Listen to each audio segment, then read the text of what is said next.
Okay, we should be live. Should be live. Okay. Have we everyone out of the waiting room? They're all just coming in still. Says they're joining. Okay. There they go. Okay. Thank you, Cassie, for helping us technically get up and running. For the benefit of those listening in on our YouTube channel and with us via Zoom, this is a public meeting and it will be held electronically in accordance with House Bill 5002 of the Open and Public Meetings Act amendments, signed into law on June 25th of 2020, pursuant to written determination by the chair, finding that conducting the meeting with an anchor location presents a substantial risk to the health and the safety of those who may be present due to infectious and the potentially dangerous nature of the COVID-19 virus. Public meetings will be held electronically for at least the next 30 days. We welcome those of you who are listening on the YouTube channel. There's a link there on our agenda, or you can go to the city website and look at that agenda and click on that link. Or you can also join us on as a web broadcast using via Zoom.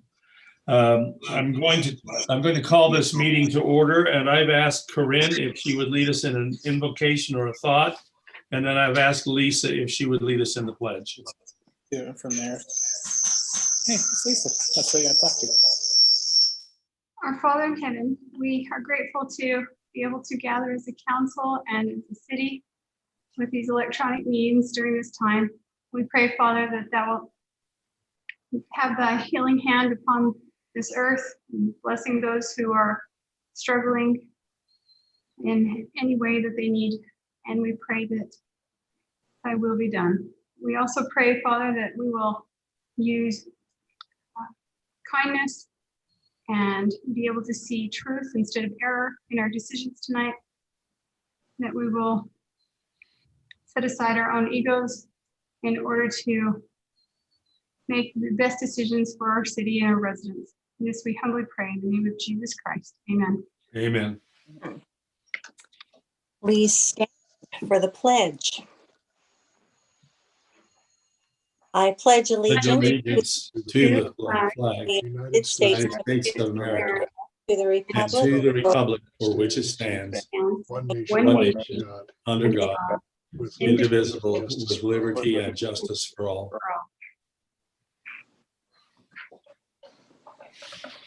Thank you, Corinne and Lisa. I appreciate that. Council, I'd entertain a motion to adopt the agenda of our business meeting. So moved. I have a motion by Seth. Second?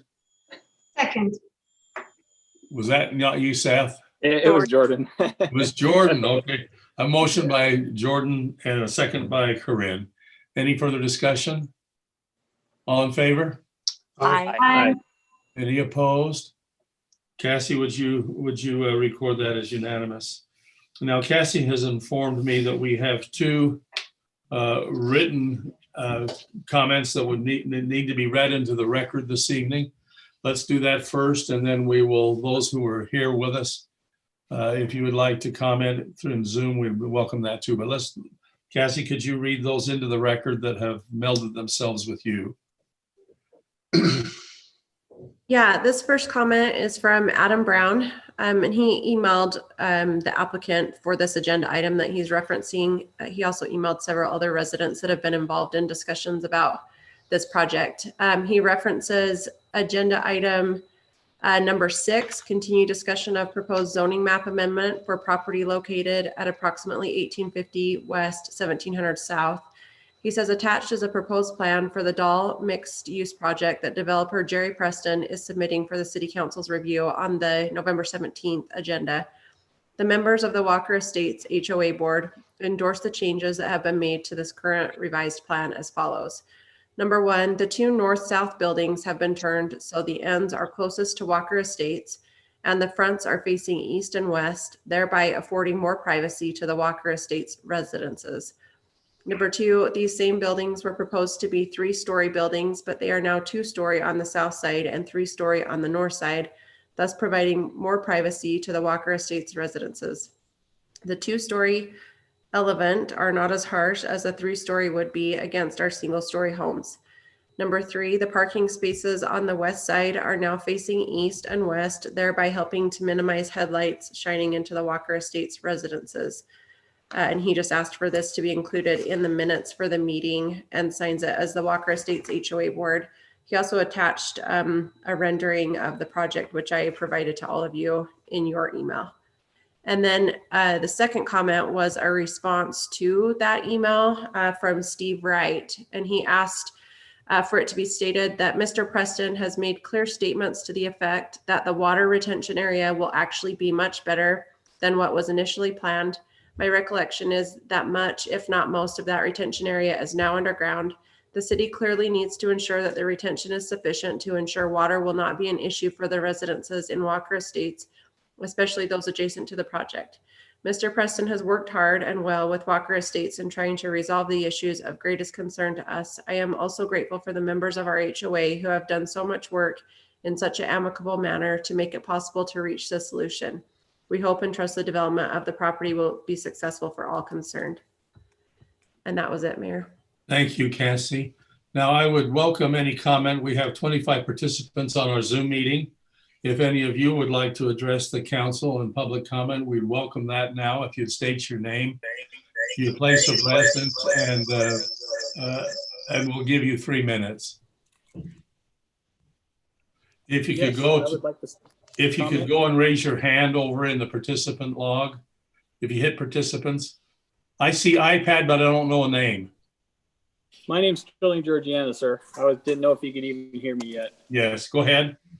Can you state that again and your address? My name is Sterling Georgiana. I live 793 South, 3175 West over in the Bluffs, just across from where the new temple will be located, just off of 700 and 3000. And our concern is, and I know that Lisa, I've talked to Lisa about it and you as well, that we have a parking issue from a new resident had moved in and on a nightly basis, and we have photos that they are constantly parking anywhere from 6 to 7 cars on the street. And as of now, we've talked to your code enforcement officer and a police officer today who came by. They cannot do anything. There's kids that come, if you're coming north, if you're heading south off of 700 South and you turn into our neighborhood, there's kids that are coming across the street, and this happened today alone with my kids. I had to yell at them to stop because the cars coming down the street cannot see past these vehicles. It is a hazard for kids. A kid is going to get hit because these neighbors cannot, the police and code enforcement, the cop officer that I talked to today said, I can do nothing to these people. There's no ordinance in place, even for the winter, that he can enforce until snow is falling and plows are rolling. Now, we don't want people to come out in the city to say, you can't have your grass this high, you need to have your trash cans in. But at a minimum, we are asking that Syracuse adopt some of the same policies as Weber and Clearfield to have a winter policy in place that said from November 15th to March 15th, you are not allowed to park on the street because of the plows. And at a minimum, that'll make it safe for those periods of time. But twice today, I had to tell my kids not to cross the street because there was cars coming down the street and they cannot see past my neighbor's vehicles. And it's not like they're small vehicles. It was a Yukon and a truck. They had 2 in front of their house, 2 in front of the other neighbor's house, and 2 more across the street on top of all the vehicles they had parked in their driveway. And code enforcement and the police have said, we can do nothing. And the only reason the cops came today is because luckily these kids had parked the wrong direction and they finally showed up for that. But I was also informed that they are not going to even enforce tickets on that because according to your police chief, only 1 ticket in 20 years has ever been written for that. And I don't want an ordinance passed today for winter or for snow parking if it's not going to be enforced by law enforcement. I don't think that's right. If you have a law on the books, then you need to enforce it. At a very minimum, and the neighbors have been talked to. The HOAs contacted them, and they say they're going to get their cars off the street, but they have done nothing. They still have all their stuff in their garage, and that's their house. I'm not telling them how to live. But their cars are creating a bottleneck on the main access, or we have 3 points into our neighborhood. And they are single-handedly forcing people to go around to the other two because people don't feel safe driving down our street anymore because they can't see past all the vehicles. And I don't know what else to do. We've talked to them. The HOA's talked to them. I talked to him again today and voiced my concerns with him. And he said, oh, we're trying to take care of it. It took him 30 minutes to get one of his vehicles started because it had sat on the street for so long. I watched him sit there and have to charge it for 30 minutes just to get it to start. And when the cop came by, he straight up told me there's nothing I can do. There's no law that stops them from parking as many cars as they want on the street, as long as they are registered and they run. So they can move into any of your neighborhoods and park 14 cars on the street. They don't even have to live there. There's nothing against any city ordinance that stops them from doing that. Brody. So I'm just asking. Go ahead, sir. I'm sorry. We're over time with 3 minutes. Let me just make an assignment here, Brody. Could you set up a meeting with this gentleman? Sure. and representatives from our staff to sit down and look at what other kind of solutions, what else we can do? I do have, excuse me, Mr. Mayor, I do have 2 other residents that live nearby that would also like to speak. Yes, that's fine. Sure, yeah, you can If invite them. that's, Yep. okay, I'm gonna pass my time on to them. Thank you guys for listening. We appreciate it. Could you get your phone number or email over to us? I have been talking to emailing to Lisa. I will email her that right now and she can forward that on to you, sir. That'll be great. And just set up a time and we'll get together. Anytime is fine. Okay, great. Thank you. Okay. Mr. Mayor, my name is Dwayne Glover. My address is 764 South, 3175 West. I think what we're after, at least in the short term, is the same kind of ordinances that are in the cities that surround us. I know Clearfield has that very same ordinance that you are not allowed to park between November and I think it's March or April, just for snow plows. In the short term, that would provide some modicum of relief and would not overly burden, I think, at least in my opinion, wouldn't overly burden the city since it's a common practice in all of the surrounding cities. And I was very surprised to see that Syracuse didn't have something similar. So that's just my 2 cents. I hope that helps and gives some clarification. Thank you. Was there another? Yeah, he just stepped outside. He got a work call. He's coming back right now. Let me get him. I know that Mr. Tremea down there at the bottom left, he also lives in our neighborhood. If he could speak first, the other resident would like to say something though. Okay. So if Chris wants to go first, that'd be okay. Hi, Chris Tremea, Tremea, 3093 West, 875 South. I never encourage first of all, thank you for your time and thanks for doing everything that you do to keep our city going. I never like to make rules for, certain circumstances, onesies, twosies, but I see a safety hazard in this. I know I've seen it before in my former career of being a firefighter and that, but I do think that we ought to revisit our ordinance that we have in play. It almost it wants you to be able to park on the street, in which parking on the street's one thing, but the way that you word a code or an ordinance to be able to detract from that is to be able to say, from midnight, no parking on the street from midnight to noon during November to March. That keeps people from parking there overnight. It also keeps people when they get home from work at 5:30 in the afternoon. It makes them so they don't want to park on the street.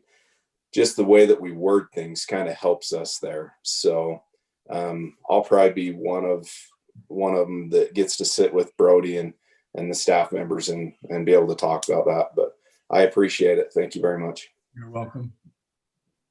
Anyone else on this issue? I can see you raise your hand. But it says iPad. Yeah, so my name's Cody Hanson. I live at 792 South, 3100 West in the Bluff. And just like everyone else is saying about this issue, I would really like to see something created to where you only have a certain amount of hours to park before you have to move the car. Yeah, it's great to address it during the winter months so they're off, but kids are outside playing in the summertime, springtime. I don't want to see my kids run across the street and a driver not be able to see them. That's worst parent's nightmare, right? Having your kid hit by a car. This needs to be addressed, and it needs to be addressed immediately before a kid gets hurt. So that's really where I stand as far as everybody else has said too. Safety is most important, especially to the kids. Okay. Thanks, Mr. Mayor. Anyone else to this issue? Hearing and seeing none, let's move on. Is there any other issue that would like to be brought before the council at this time?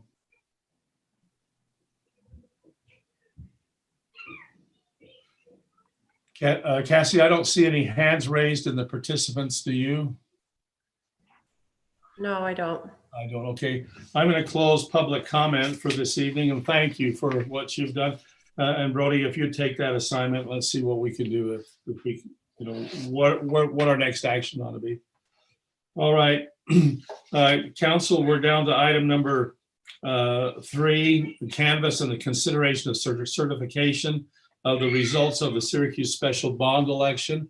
Cassie, do you want to lead us through this? And then if you'd be ready, Lisa, to lead us out there, we want to consider certification of the canvas.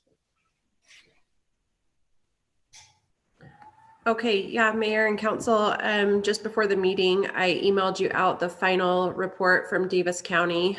They were still finishing all of their tabulations and reporting late into the afternoon today, and so we just received it this afternoon. I had included the preliminary results in the packet that was published.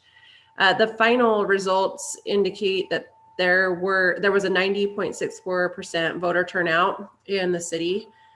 We have 17,110 registered voters and 15,508 of them cast a ballot. There was some undervoting for this bond issue, which means that everyone that cast a ballot in the city didn't necessarily vote for this issue on their ballot. Those voting against the issuance of the bonds were 9,191 votes, or 62.60%. And for the issuance of the bonds was 5,492, or 37.40%. I also provided you with a report that is just a breakdown of the ballots that were not counted in this election, and it provides the reason why the ballot was not counted. Oh, sorry, I didn't shut up my public comment timer. So do you have any questions about that? It just lists the different reasons. There's no proof of delivery. We had one deceased voter that cast a ballot. Some ballots that weren't signed. The majority of them that you can see is signatures did not match. So the signature on the ballot envelope that the voter sent back didn't match their voter registration record. And the county does make an attempt to reach out to those voters and give them a chance to correct that error. So there were 50 that did not respond to those requests, and so their ballots were not counted. And then an additional 32 that were not received timely, which was to be postmarked the day before the election or received before the date of the canvass. Do you have any questions about any of those reports or any other information I can provide? Lisa, would you lead us out, and then we'll open this to discussion. Yeah, thanks so much, Cassie, for all your work on that. I was just wondering, what do we do? I saw that deceased, and I wondered, how does that get taken off the record? How do we stop sending them voting information, and how did they catch that? Do you have any idea? Yeah, so they do kind of a general review of other records that are updated when someone passes away. And sometimes it's not caught on the voter rolls until they kind of do this type of audit of ballots that are returned, or it could be that someone, would have reported to the county that they were aware that a ballot was cast in a deceased person's name.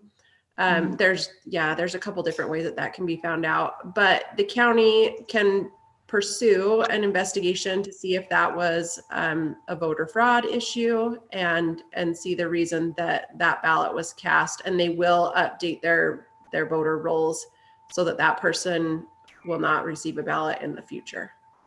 Great. Thanks for the information. Any other discussion, council? Hearing and seeing none, I would entertain a motion. I move that we accept let me see, how do we want to state this? Just the motion to certify the results of the election is perfect. So I move that we certify the results of the election. I have a second.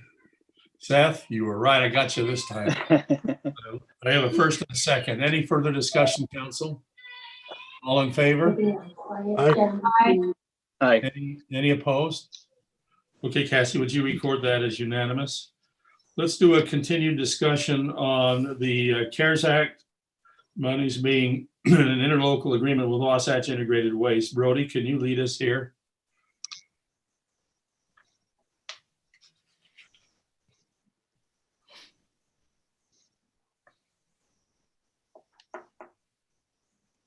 Brody, you're muted. Thank you. We had some questions last week from the request from Wasatch Integrated regarding some of the items that they had purchased that were COVID related. And so we went back and the mayor was in touch with the staff at Wasatch Integrated. In the packet is their response to those items that we had questions about. And the reasons for those purchases. I think one of the issues was, first of all, why they were needed, and second was whether they were going to become private property or district property. And they've indicated that these items will remain district property, even if they're to be used in the workplace at home. So as far as the request goes in the packet is what our amended plan would look like if we included this. It would come out of phase 3 money. Also, I wanted to share with you kind of where we stand, and that might be pertinent to your decision here. So let me just share this. That probably looks kind of small there. Actually, it's fine. I mean, well, I don't know, depends on the view, I guess. And I guess whatever your device is. Brody. So, Brody. yes. I noticed on the first slide that you had that the third tranche was also $900,000, but that's been modified, hasn't it? This 801 is more accurate. That's correct. The state did withhold some, so it's the 801. Let me show you where we stand, because this will be helpful, I think, in making your determination. So there's what we put together as far as our plan goes for CARES Act money. There's what's been actually spent so far, and then how much is remaining in each of those line items. Some of these were, when we first got the money, we put money aside, just kind of guessing as to what the cost might be. So, some of these have been very far or very much less than what we budgeted. The actual costs were, which is good. The only item I think that we've been really over on was some of the equipment at the fire department, and I think that was over by, I can't remember the amount. I think it was around like $35,000 or something. That the loading equipment I think was a little more than what we had thought originally. But with all three phases, all said and done, here's where we sit. right now with, we spent 780,000. So there's 1.8 million roughly left. And then there's several items outstanding that are in process. We haven't actually spent the money, but we've either committed it or are about to commit it. And that totals another 916,000. So going into tonight's meeting, assuming all of these outstanding items are paid for, we would still have about $900,000 left in the CARES Act fund for additional items that might come up in the next week or two. We have discussed with the grant subcommittee of reaching out and doing a final round of grants for businesses in the city that have been impacted by COVID-19. So that's where we sit.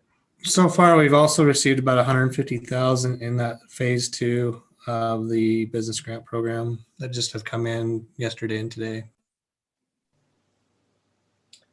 Are you referring to the RDA loans or? No, I'm referring to phase 2 of the business grant program. Oh, okay. Yeah. Yeah. So that would be this item here in yellow.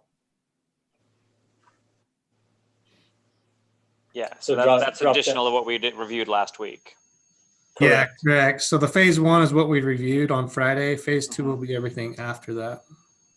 So we're closer to 750 then now in net remaining. If all that money is eligible for grant. Yeah, we haven't been able to review those applications yet. So potentially 750 is the maximum left. We just sent the email on Monday, so we've been getting a lot of interest, and it'll be trickling in, I'm sure. Okay. So that's where we sit on everything. Well, Corinne, will you lead us out here since you're the mosquito person? Okay. Well, as far as I appreciate the fact that there's been some very careful spending. It wasn't just a free-for-all and on very good updates, especially for our communication in the city. That has been needed to be done for a while, and now obviously the need is very obvious. And just I also think that that's a really, I would totally support going forward with another round of grants for the businesses. As we all know, it's easier to keep them open than to attract them. So good job, everyone. Good job, Steve. Good job, Brody. Good job, all the staff. Any other discussion, council? Do we need to, is this where we are speaking about the waste management, or is that in a different section, Mayor? No, this is just waste management. This is just permission to establish an interlocal agreement with them, like we've done with the mosquito district. And let me just make this clear for those who are not familiar with this. CARES Act money is administered by the state, and it's administered to agencies like the county and the cities. Local districts like mosquito abatement and the waste management district, they are not part of the CARES Act distribution process. They have to come to us for requests from the money that we get. And then what we do is we would like a guarantee from them that what they spend this money on is actually where they've spent it. And so we put together an interlocal agreement that says that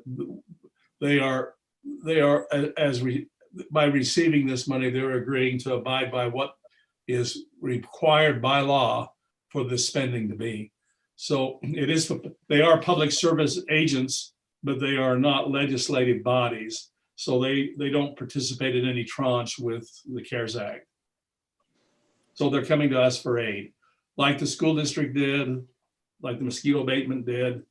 This is just Wasatch Integrated Waste. I appreciate the mayor, the email that you supplied there, or the list in the packet. And that really helps to answer those questions that we had. It looks like instead of just one thermometer, for instance, there were several thermometers purchased. So that helps us to explain that it's not a really expensive thermometer. There's just a bunch of them. So. Yeah, I think this answered my questions as well. Like I was asking about the TVs and the exorbitant cost of one TV, but it was multiple large TVs used for, or 2 large TVs used for educational purposes and well within what appears appropriate use of these dollars. And then the fact that they ensure that these are not going to be anything other than Wasatch integrated property, whether it's at home or there, kind of makes me feel comfortable with moving to approve this allocation. So was that you moving, or was that you comfortable with the motion? That's the motion. Here we have a motion. Do we have a second? I'll second that. Second by Jordan. Jordan made the motion. No. Any further discussion? All in favor? Sorry, I want to bring up one thing. I was just noticing what a large amount we ended up, or that they spent on rentals of tables and chairs for the break room and tents. And I just wondered if maybe, and I know this is a weird example. I mean, we know the world's weird right now, but boy, that's around $20,000 that could have been spent, I would imagine, buying those things. So I just wonder if there's something, I don't think there's anything to be done about it, but I would like that to be a consideration next time. And maybe they just didn't know how many months this was going to go on. And so I can understand that completely, but it does concern me that there's $20,000 or around that spent in rentals. Hopefully there's no next time. Yeah, let's just put that in there. If there is a next time, consider buying it rather than renting it. We have a motion and a second before us. Any further discussion? All in favor? Aye. Aye. Any opposed? Cassie, would you record that as unanimous? Council, let's do council reports. And I'm going to start with who's in my upper left-hand corner. Lisa, that's you. Okay. Oh, I didn't even realize we were already there so we have a CTC training meeting tomorrow with the couple, the youth advisors who are over the CTC Connected Youth Council, and they are. We have 5 kids set up and ready to go with CTC, and 2 of them that are ready to go in internships. We've kind of revamped. CTC is kind of looking at some changes in chair positions so that we'll start to get more involvement, more key leaders that can be involved from other cities as well. Let me think. We had to cancel chamber meeting because of the governor's order. I think that's all. Thank you, Lisa. Seth? I was just going to mention that I did get some correspondence from a member of the, in following up with what we talked about last week, some correspondence from members of the PTA at Syracuse Elementary in regards to that cardboard issue. I wanted to thank Cresta because the construction company came really quickly and removed those big tubes, so that was helpful. But they're looking at different options because as our citizens have kind of responded to the removal of some of these dumpsters at other schools, it's led to big issues at the schools that are remaining and very obvious locations like Syracuse right there on 2000 West. And so again, just want to encourage people to be responsible with their garbage that they're adding on top of the cardboard there at the school, just because it really hurts the school and the parking situation, doesn't help their fundraising efforts. And now they're in consideration of just getting rid of those altogether or moving them to the back of the school where there would be no more public access. And so, we may see that as a council bubble up later as we start to lose more and more of these abilities to recycle and fundraise at our schools. So we just want to keep an eye on that. But Brody's in contact with me on that. And so I think that's it. Thank you. Corinne? Okay, I sent out a report about it, but I just want to really quick touch on the concerns with the mosquito abatement. Again, we're really concerned about the move by Salt Lake to decide to, their board is voting to buy a helicopter, and we think that that's not wise financial spending. But one way or another, if they do that, we don't, then we're going to be having to buy them out of the hangar as well. So more information will come on that, but it's a very scary position to be in just because of 1 year with one bad pilot, and maybe they'll hold off and next year we'll get a good pilot like they've committed to do. So anyway, more information to come, but that's all I have at this time.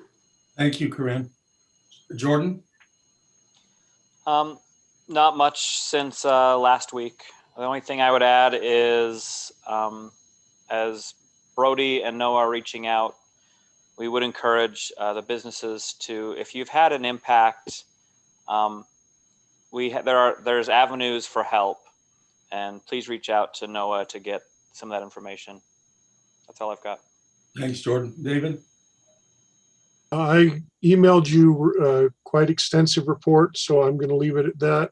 But I was, now that I bring it up, I was contacted by the Connection magazine because I had mentioned to them that we want to do a safety awareness article. They say they have room, but I would like to coordinate that with everybody and make sure that we're hitting the points that we most want to cover for just being aware of the workers in the city and the districts that are in a precarious position trying to serve us and not be in our way as well. So I'd like some feedback on that before I respond. That just came out as a reach out today. Okay. Looking for that right now, or just email you? I'm leaving it open. I'm not, I mean, Okay. I think it's a good idea, but I don't make a decision by myself. So Yeah. I know that in some of the road trips I've taken that whenever there's construction going on, they will post signs. Well, a lot of places, certain states will post signs that you need to move over and slow down, and that there's laws in place to do that. And we probably have them in Utah, but it would be good to have like a reminder sign or something, move over and slow down whenever there's road construction or an accident or anything like that, to protect our road I think workers. we're talking more about what I wrote in my report about, the quick turnaround, the 5-minute services where they turn on their lights, they put out a couple of cones, but they don't take the time to like totally block off a lane because, they're only there for 5 minutes. So you're talking about more things that the actual workers will do rather than the citizens and residents. I'm thinking more citizens just be aware, you pay more attention. This is a case where, we almost lost a couple of workers because people just kind of go on autopilot as they drive down, and, they had flashers, they had cones, but they just didn't pay attention. Yeah, Mayor, I think that's something that we can incorporate in the magazine. I think Robert would have some good guidance for us on that, as well as,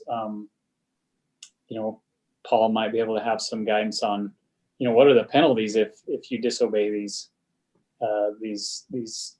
construction signs and things like that. Yeah, we're at the fifth year anniversary of the last major conflict we had that way too. So David, would you mind working with staff? I'd be happy to. Put together something for the magazine. Yeah, if that's agreeable, I'm happy to do it. Let's do that.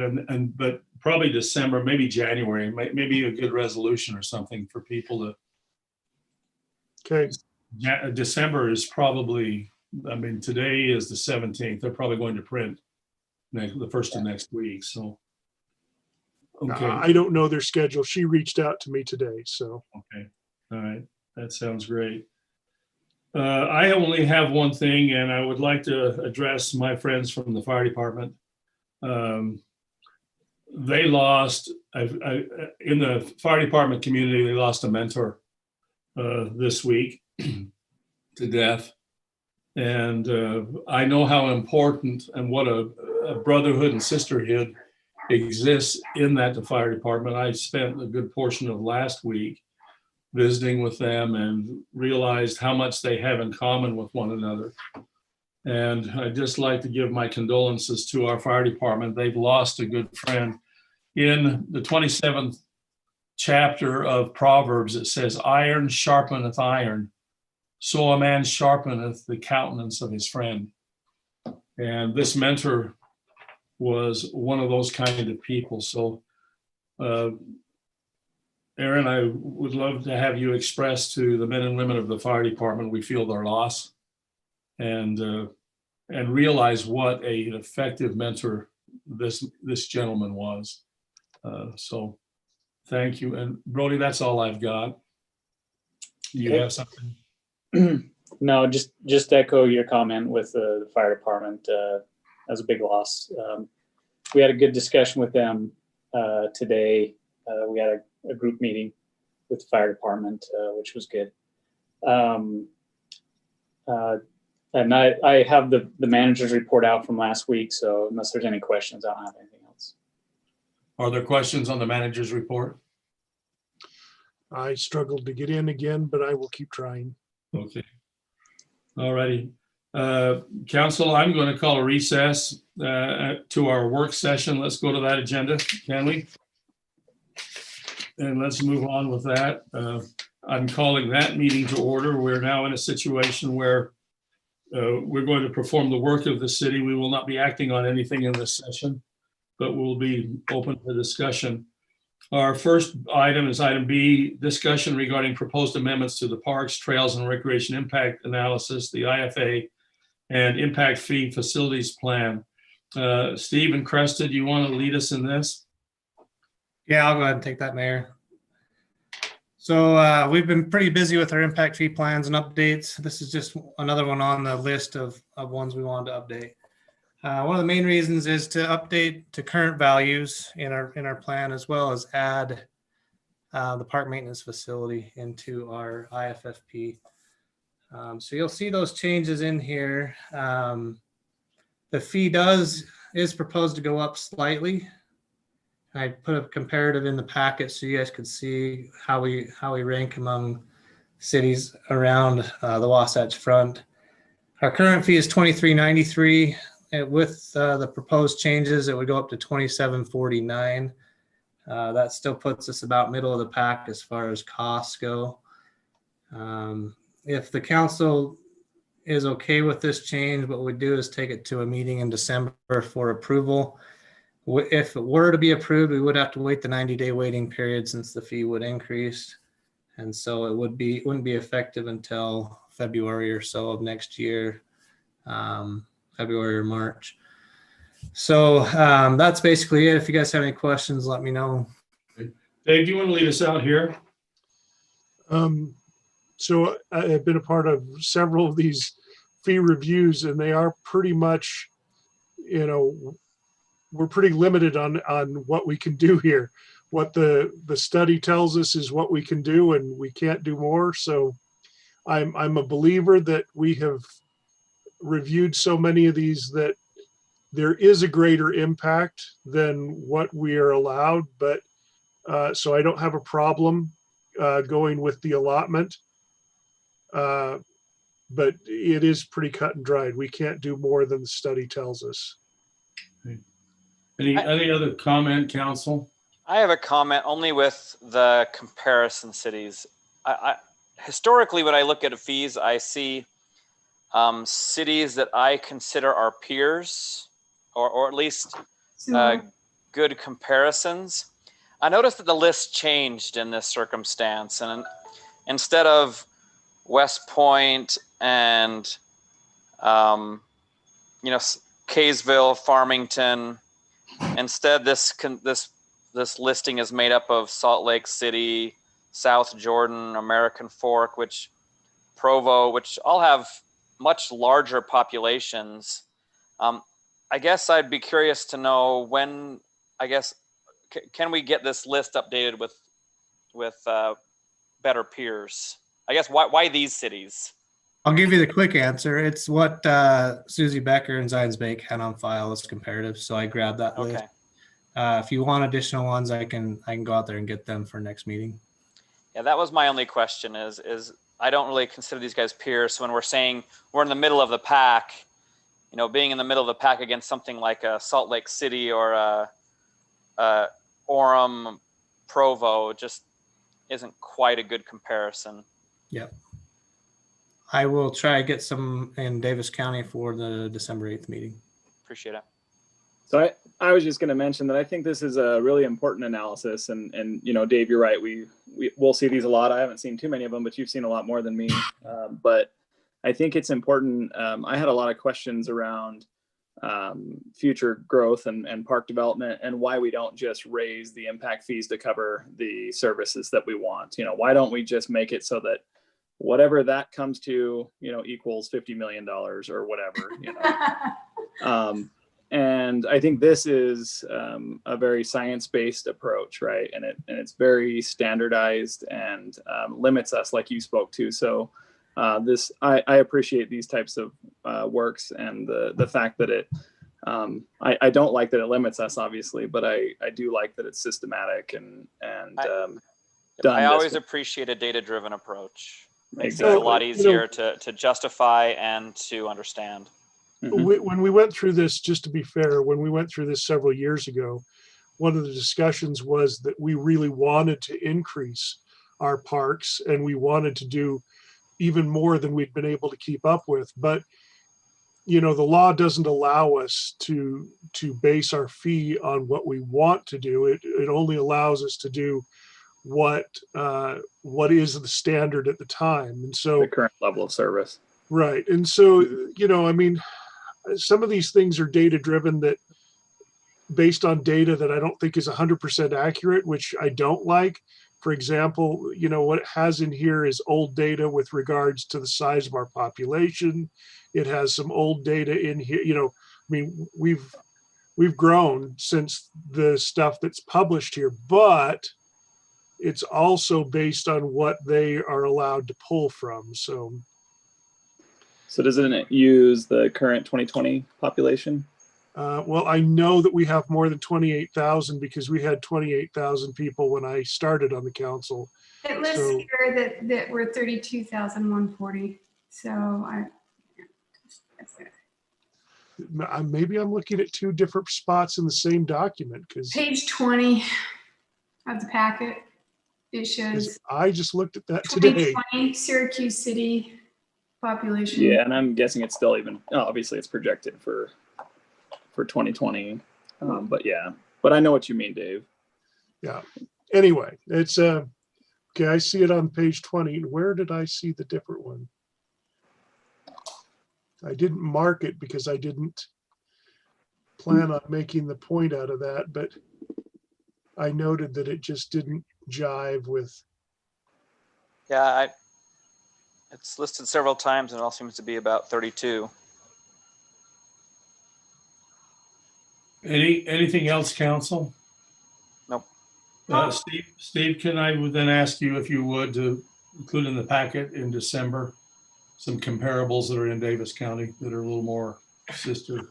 Sure. I did see Clearfield and Layton were there, but generally we have like Kaysville, Farmington, and West Point, which are pretty close to where we are and our population. Quick question on the Layton. Is theirs lower because they have more completed parks and less? I don't know. Just curious. I couldn't tell you without looking at their plan. Okay. Okay, let's bring this one back for action, possible action on December 8th.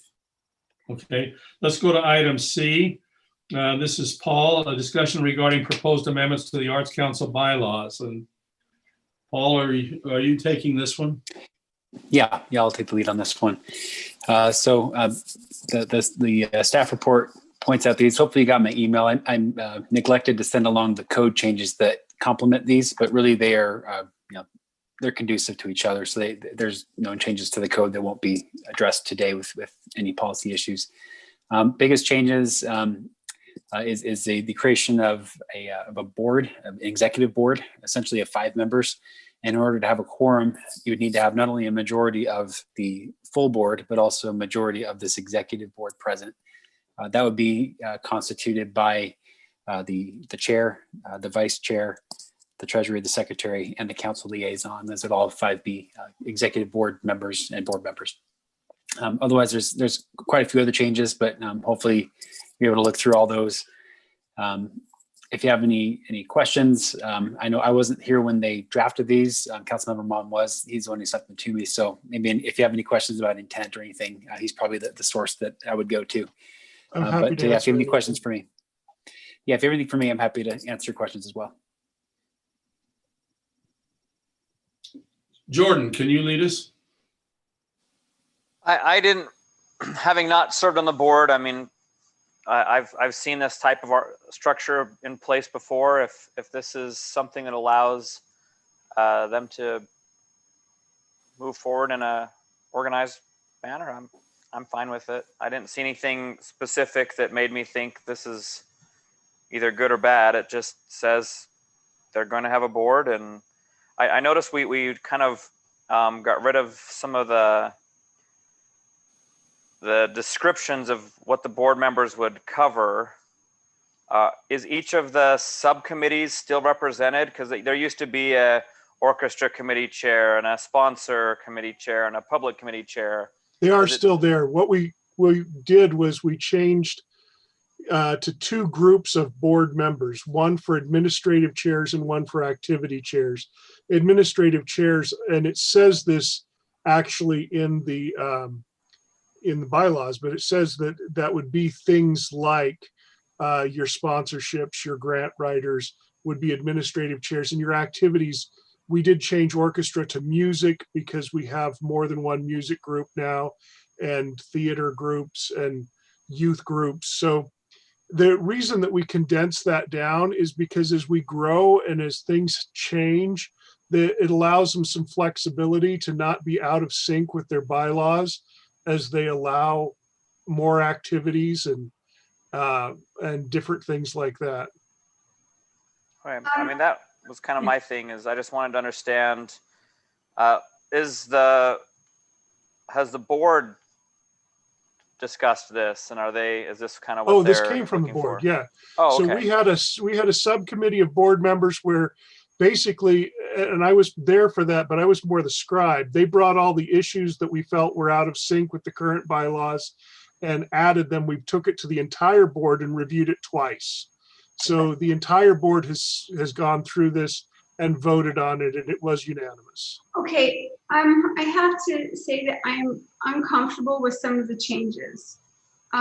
First of all, the proposal to make the liaison of voting pretty much a board member, that's a pretty big change. None of our other liaisons to any other board vote.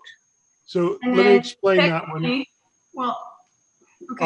I'll take them all. I'll take all your And issues. secondly, I do not feel comfortable making a staff member a voting member because that politicizes their position, and then they're under pressure to vote similar to the council member who's their liaison. I would not want to be in that position whatsoever as a staff member. So those 2 things alone are very concerning. Okay, so and let me then address them if I may. The reason for that, believe me, at this point, Cresta or I don't really care to vote on their actual decisions. What happens is we have a very large board now, and it's actually, what's happened is there have been a couple of times where Cresta's been the tiebreaker. She doesn't want to be the tiebreaker. She doesn't want to actually cast a vote on this stuff. So what happens is the only purpose for us to be voting members is because if we're not a voting member, we can't make a motion. And there have been times where the board has gone kind of way off in the weeds as to what they can and can't do procedurally. But that's not the job of the liaison. A liaison is to be there to transfer information, not to tell the board how to run their board. So it is the job of the liaison to make sure that they stay within like the Open and Public Meetings Act. Okay, but they outside received of that that training from our attorney, not And he from did that. the liaison. Okay, and so that doesn't mean you should be making a motion. If you want to advise them saying, hey, this is not legal or something, that's fine. But that doesn't mean you need to make a motion for them. I'm concerned about that. Another thing too, see, I've communicated with a couple of board members, and this this seems to be kind of more under pressure, that saying that this needed to be this way because this is what is being advised. And despite, anyway, there wasn't a lot of real conversation and disagreement because there's a lot of fear for backlash, for a better word. So I think this needs some more time for them to review, because I'm not comfortable with a couple of those right there. Okay, so this was taken from the board members. So they're the ones that brought this to the table. I know that there are some that have tried to, you know, there were people who came forward and said, we need a few of these things addressed. This is from a person who is not in the middle of any sort of argument. It's a neutral person that I reached out to and said, hey, can you tell me both sides of this? And this feels like a rush job. I think they need to review this more. Their board needs to review this. I've reported to the city council that we've been working on this since last June.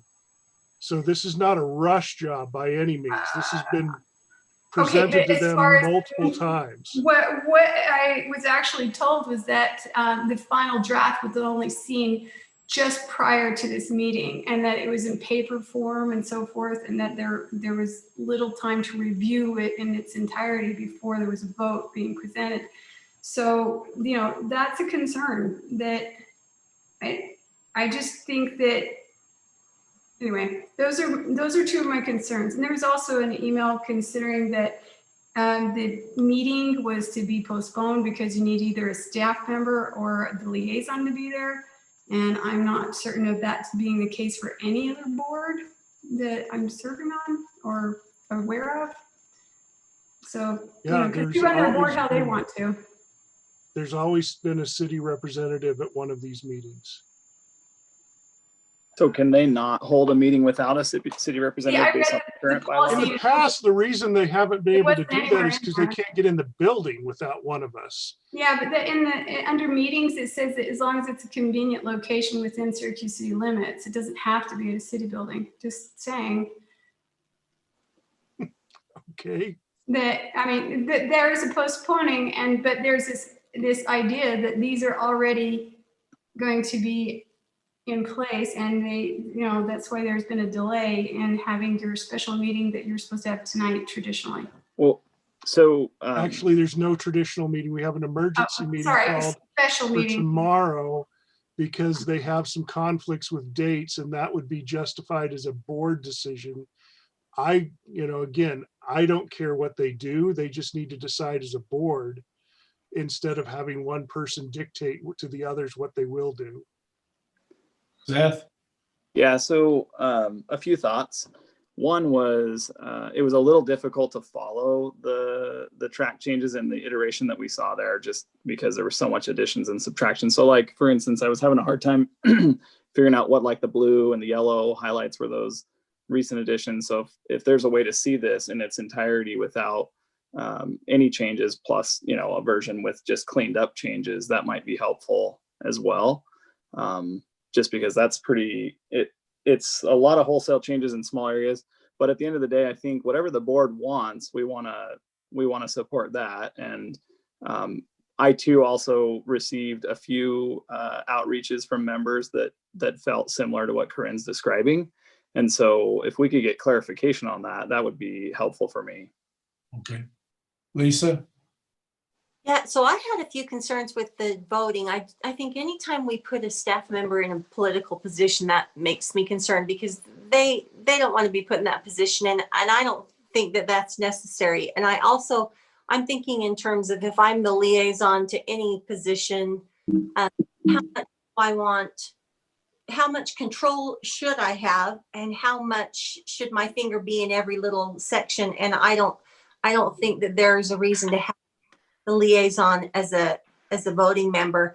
there's no reason in my mind that if things got off the rails, that's not even my job to pull it back.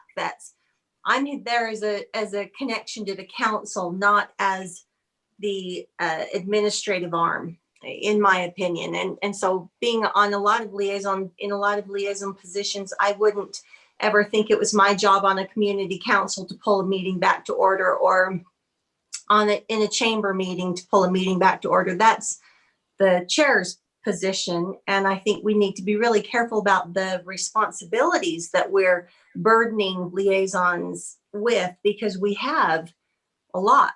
We have 7 to 9 positions on average, each one of us. And if you can't be to a meeting or something, you shouldn't feel like you're really impeding progress on decisions. I also had an issue with the removal from office by majority vote rather than a unanimous vote. Is that the majority of the people in attendance? What are the specifics to that? I also have a problem with that. Removing someone from office can get really divisive. And I don't think that that's something that you want to diminish the amount of people who should be of the same mindset, because then you really do have a feeling of pitting people against each other in the same. Correct you. Well, on you that can't one, have but it be a unanimous vote, because I doubt the person's going to vote to remove themselves. That's right. It's impossible to be unanimous. Right? Why does it have here permits? If this is a change, it says rather than a unanimous vote. So does that mean before it was a unanimous vote? So everywhere that has been a unanimous vote in the past, because the board is now at 11 members. Because the board is 11 members, it's impossible to get a unanimous vote anymore. So the vote was to change all unanimous to simply a majority. Now, that has nothing to do with this one specific moment. It has to do with just all of them becoming majority instead of unanimous. But I will say that the removal, they realize, and I pointed this out to them, that they don't really have the power to remove a board member. They have the power to recommend that there's someone be removed because they did something. And again, this was wide open. This was brought forward by another board member. And I said, you guys tell me the terms and I'll just write down whatever you say. So this is not my issue, but they do have the right to say, look, somebody is involved with a competing organization that is now jeopardizing our future. So that's one of the concerns that came forward. So what was the writing before? What were the terms before? Because this states that it used to be unanimous vote, because it says rather than. It just said that anyone could be removed by unanimous vote. There were no terms. There was no reasoning. So it was unanimous prior. So it was unanimous. That's why I say. Yeah, but that was for a 5-member board. Yeah, so 11 just doubles it basically, and you still have an odd number. But what that does is allows it to be 6 to 5, right? So once again, I have an issue with it being divisive within the ranks, and so I would just want to I would want to just look at that more carefully and see if there's maybe something else that can be done on that. Maybe it can be 2/3 majority. Recommend that majority or something like. Okay, I get that, but just let me be clear that what I recommended to them was that you put down some reasons. They had none. They had it could just be done because somebody was not happy. And I said, what you really need to do here is lay out some things that you think are so egregious. And this was brought forward. So this is not, I mean, there's no part of this that I wasn't like trying to make them more accountable to each other with my suggestion that they actually write more, and they did. And it came, I said, are there other things you want to write? I left it wide open. Council, I'm guessing this isn't ready for a consent calendar. Apparently it's not ready for anything, but I don't know what you're going to get to. I can go back to them and say that they, you don't want to vote for this, but they need bylaws. So there's a few of those that need to have a second look for sure. Mm-hmm. Can we give some direction to staff on what to do with this? They need to look at the voting again, and that the council recommends not making liaison a voting person Or- or the staff, Mhm. except for just the keeping it at a tie.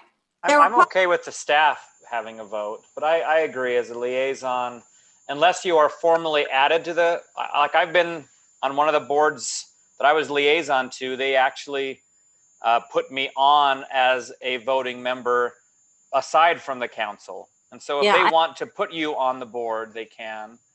Yeah. You know, But- the first year that I was on this, they asked me for my vote. And I said, you want it? Because I'm not really here to vote. And since then, I have not voted because I really don't care what they choose to do as long as they stay within the boundaries of the open and close or And Open Meetings Act, really. I really think you need to avoid the staff being a voting member at all, because if they vote opposite of what's being recommended, that I don't think that ever happens. And Cresta always says she doesn't want to vote. And neither do then I. let's not do this to her. Let her be the tiebreaker still. If somebody's not present, say you have a 5-5 vote and one person's absent, she can be the tiebreaker. I Brody, don't need to Yes, make the Brody. door bigger. Brody, Yeah, just from a policy perspective, I would recommend you not have the staff vote if you can get an odd number of people on the board that can vote. And then also have them consider doing a 2/3 majority rather than just a simple majority. Yeah. for I would- removal. Well, there's a lot of majority votes in here because We're talking about removal of a person. on that one, I understand where you're going, but on the other, There's on the nothing a other majority is moments, fine. there's just no reason to. The other one's fine on the majority, but removal of We're a on person. removal of person, because that's a specific line item here. as I've listened to this council, I have a question I need to ask. Does this need to be sent back to the Arts Council board? Please, I would think. Lisa, Corinne says yes. Yes. Yeah. Yep, okay.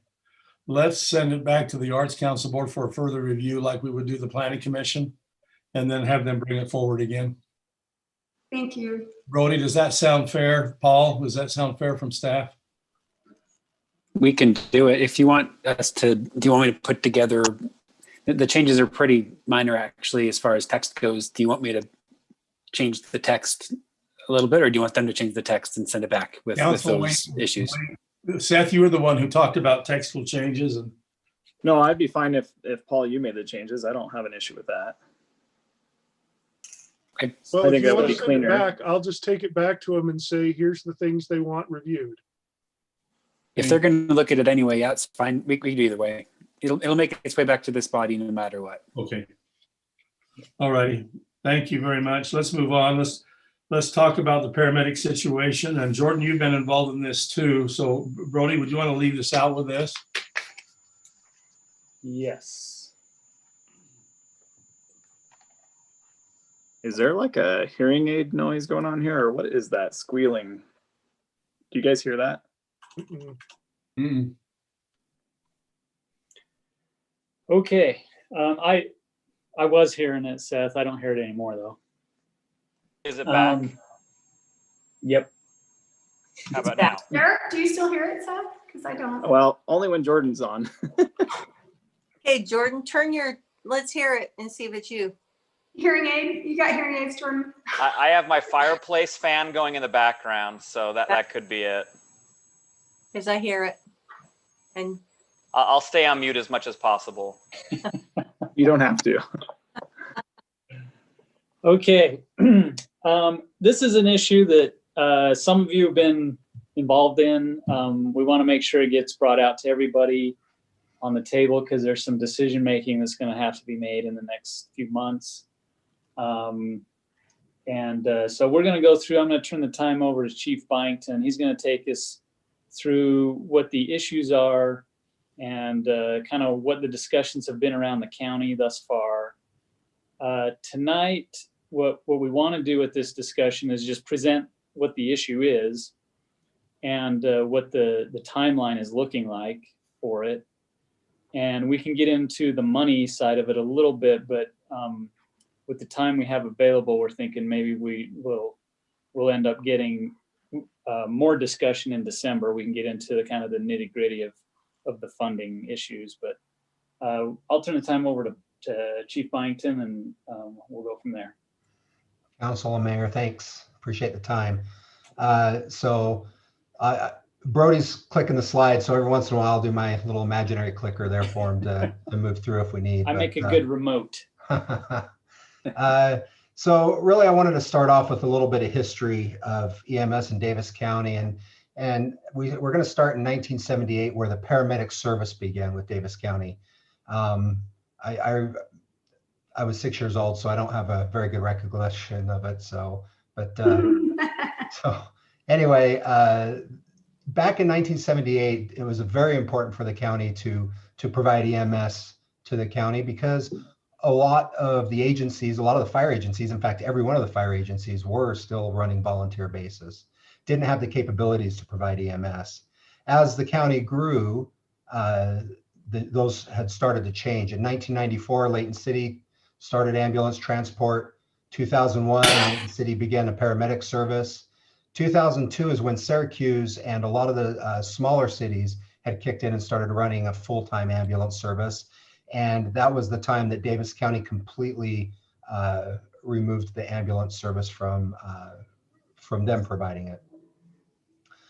2005, South Davis came in with the paramedic service, and here we are in 2023, and the discussions started beginning in 2019 formally about paramedic services moving from the sheriff's office into other agencies. It wasn't quite initially determined where.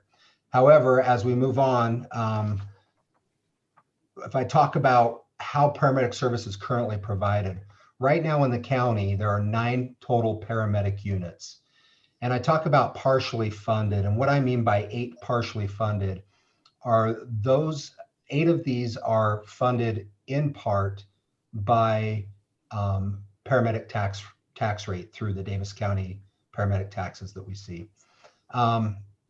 Right now it sits as Davis County Sheriff's Office providing 4 of the paramedic units, Layton City providing 2 of them, with plans of adding a 3rd one due to their growth that they're going to fully fund in 2021. And then South Davis Metro Fire Department has already moved to add their 3rd, which they did in 2018.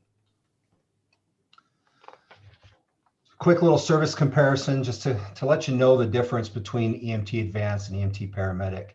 EMT Advanced requires about 96 to 140 hours of training, depending upon where they go to school.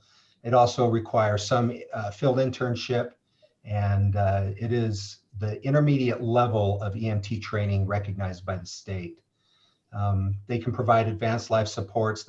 One of the biggest things that they can do is this is where IV access and certain medications can be administered. As EMT paramedics come along, this is the highest level of recognized and licensed training in the state for EMT. It's 1,200 to 1,500 hours of training, with which includes greater than 700 hours of clinical field training. This includes advanced airway techniques, including intubation, and cardiac training with medication administration. So those are the real differences. A lot more education and a lot more time goes into the paramedic license. So before we start into the discussions, I wanted to really kind of talk about the standard of care, and what the standard of care is as defined by the state administrative code is 2 paramedics to the scene of 911 calls that require advanced life support. NFPA 17, which is the National Fire Protection Agency, also has a standard, which is an ALS unit on scene within 8 minutes of the dispatch 90% of the time. So why do we talk about this, and why did this become a topic to talk about? Well, as the county has grown, so is the need for both paramedic service and law enforcement. And where Davis County Sheriff's Department provides dual service with law enforcement and paramedic service, the need has come for their growth on both ends, both law enforcement and paramedic service.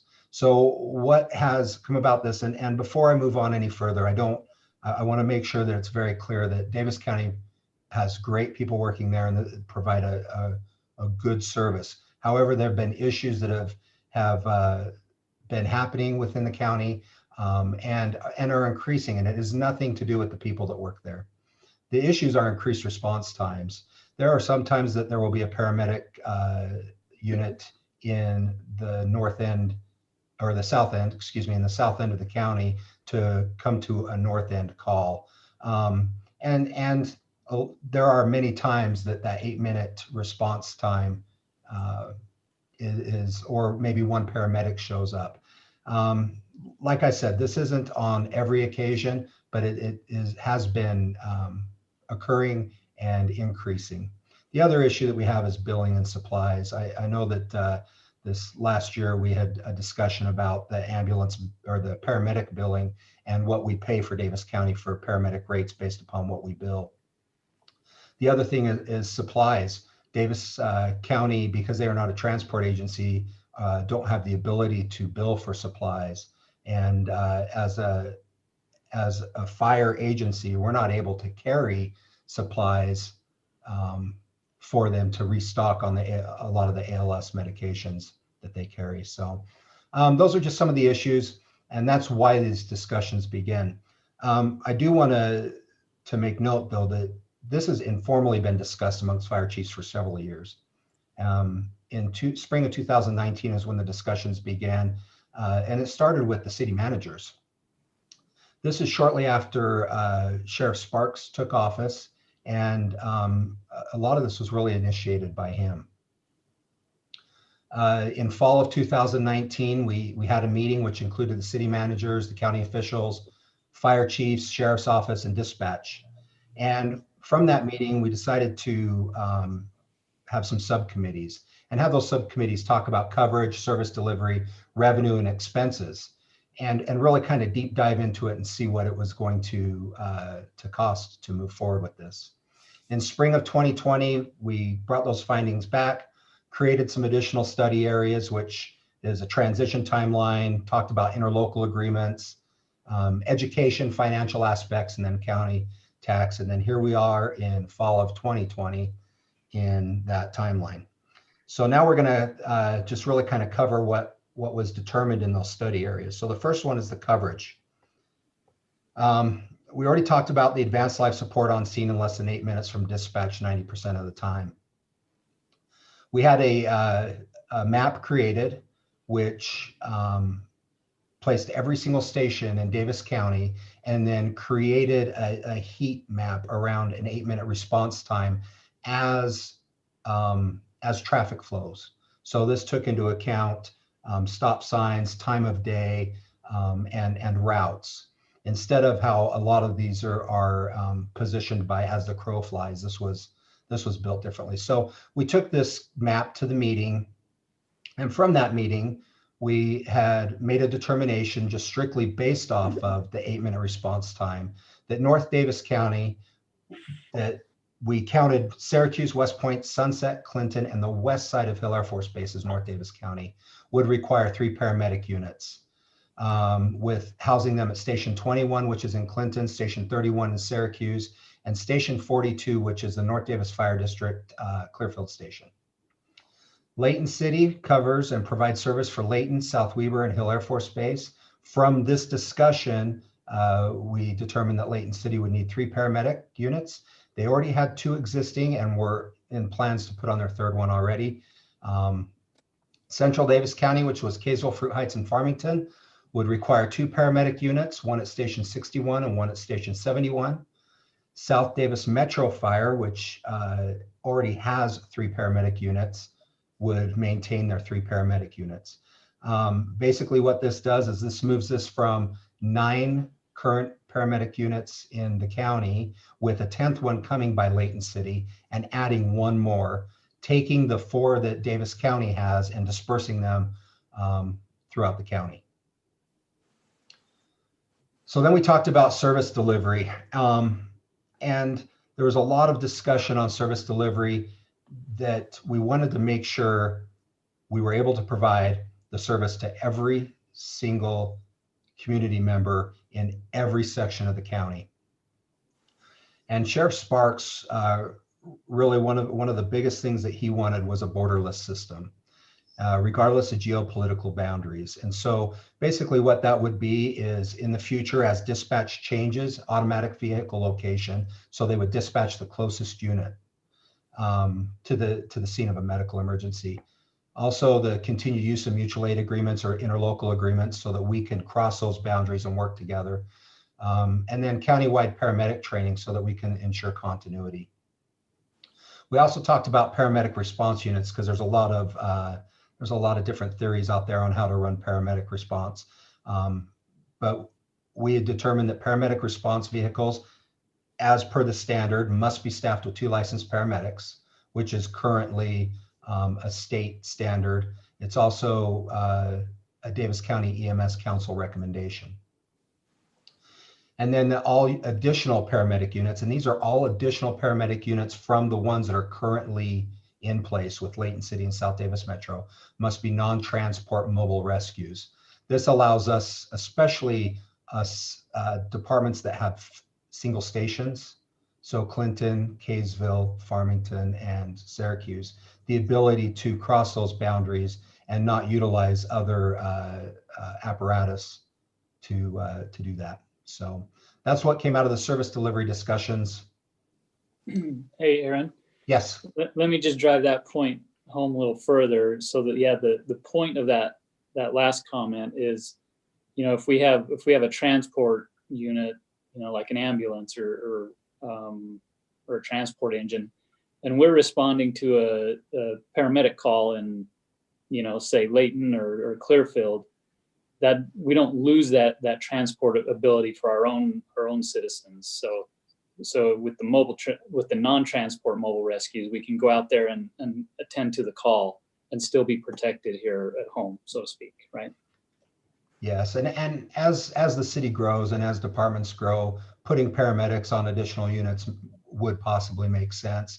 Layton City runs their paramedics on their engine, but they also have multiple engines that can take calls while their paramedics are busy. So it makes sense. This would be for single station departments and for the additional paramedic units as we get going and building this. And then organization, this is Brody's slide, so I'll let him go with it.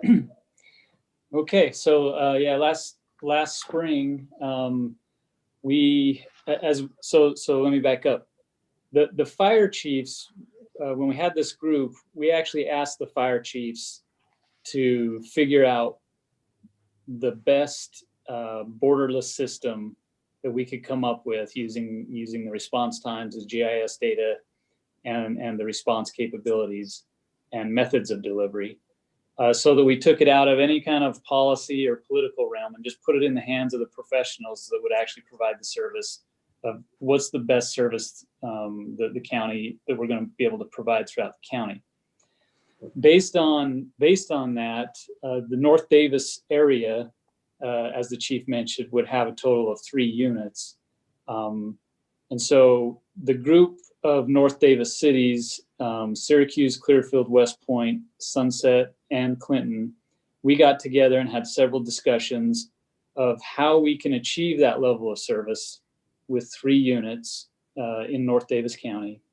And there were different methods of doing that. There was a consolidated method, which means there's one provider that does this. We considered that. And then there was a coordinated method, which was the existing units provide the service just in a coordinated borderless fashion. Councilmember Savage was part of that committee. We consulted. We wanted to get some elected officials' input into that. As you may recall, he came to a couple of those meetings and had input in that discussion. Not all the cities were on the same page. So basically, Sunset, West Point, and Clearfield preferred a consolidated approach where basically a district like North Davis Fire District would provide paramedics to the whole area. We felt, based on where we sit as a city and where we are in our growth curve in population and size, that Syracuse City, it's more advantageous to do a coordinated approach for us, and Clinton felt the same way. And so we kind of left it at that because we were not a decision-making body. We were an exploratory body to just kind of see where everybody was. So we issued this preliminary position statement. If you want to read the full copy of it, I can get it to you. But basically, that's what it's interesting that the two cities that have their own fire station or fire department would vote not, and the three who are in North Davis would prefer that it's all one consolidated because they're already consolidated. Yeah. So that kind of went exactly down the service line. Yeah, it is interesting. And there's a few variables to where, what goes into that. And, one is the finances. One is taxation of our populace, of our citizenry. And another is control over our management of the service. And so when you look at those three things and weigh all of them, it just kind of, that's where everybody felt at the time.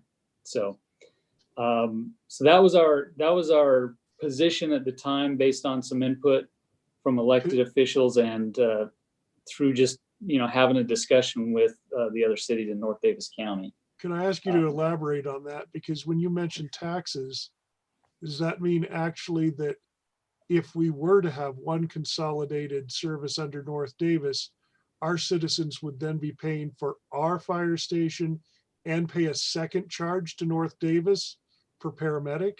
Yes. Yeah, I don't like that scenario. So there's finances. So yeah, to elaborate on the finances, there's our costs.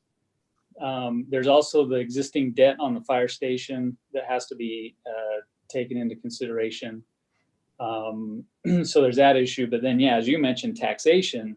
Do you want to talk about how we currently pay for paramedic services? Because I think that's kind of an important point. We'll get into that. Okay. Yeah, in here in a little bit. That is a good point. That is an important point. We've got a slide just on that. There's a slide for that. Yeah, we got an item for that.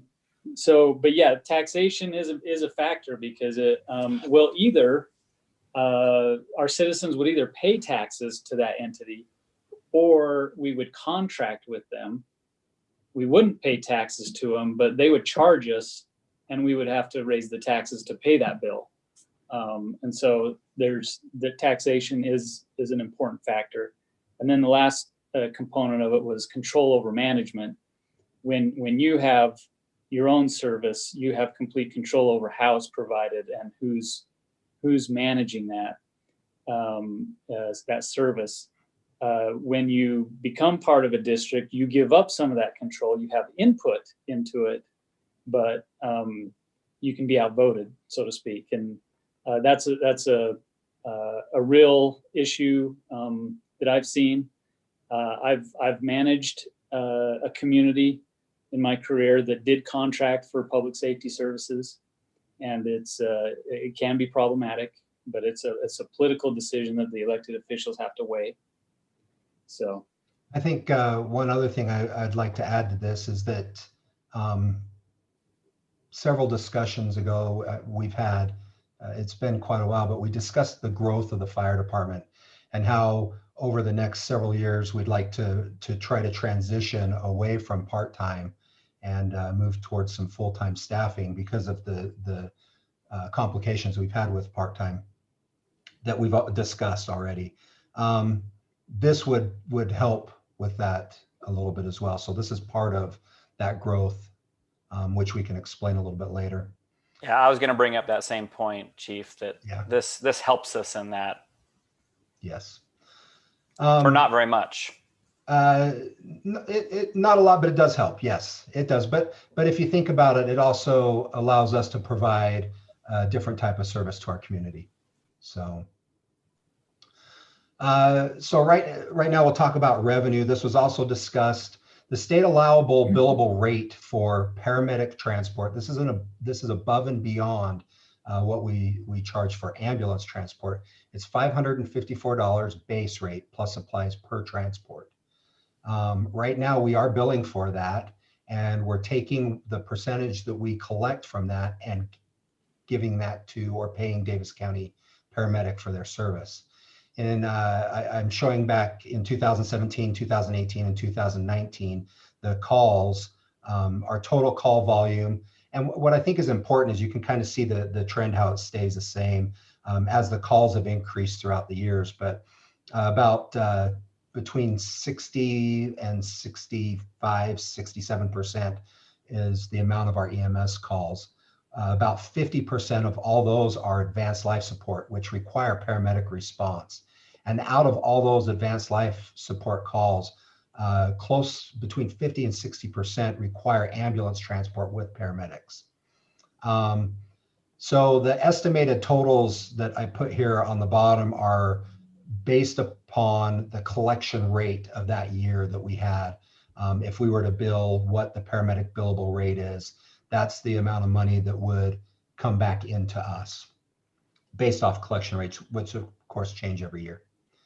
There's also revenue coming from another reduction in part-time staffing, as was mentioned.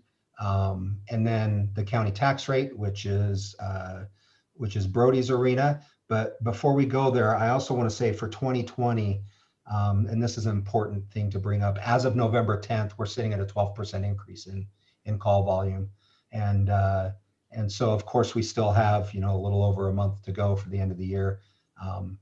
But things are continuing to increase here. So I'll let Brody go with the county tax rate. Yeah, so in discussions with the county clerk auditor and county sheriff, so the way they're suggesting this would roll out is currently they have a tax levy, 0.00123 of property values. That tax levy would actually switch from the county to the cities, the service providers. So they would effectively reduce their tax rate to that amount. And then the city would pick up that tax rate. Syracuse, we don't, so we would get an additional $200,000 a year from that tax rate based on our property valuation here in our city. So that, so when we look at all these things in total, you've got your 50,000 from collections. The part-time staffing reduction, I think, would be in the, 40. I can't remember exactly what it was, but it's less than 100,000. And except maybe further into the future, but initially it's probably around 40, 50,000. So question on that one, Brody. Yeah. So previously when we discussed about the county tax rate, they had thought about just continuing having the county fund that and then divvy that out amongst the cities with the paramedic services. And that was kind of the way most of us wanted to go. Yeah. Who decided that we're not going to move that over to the city?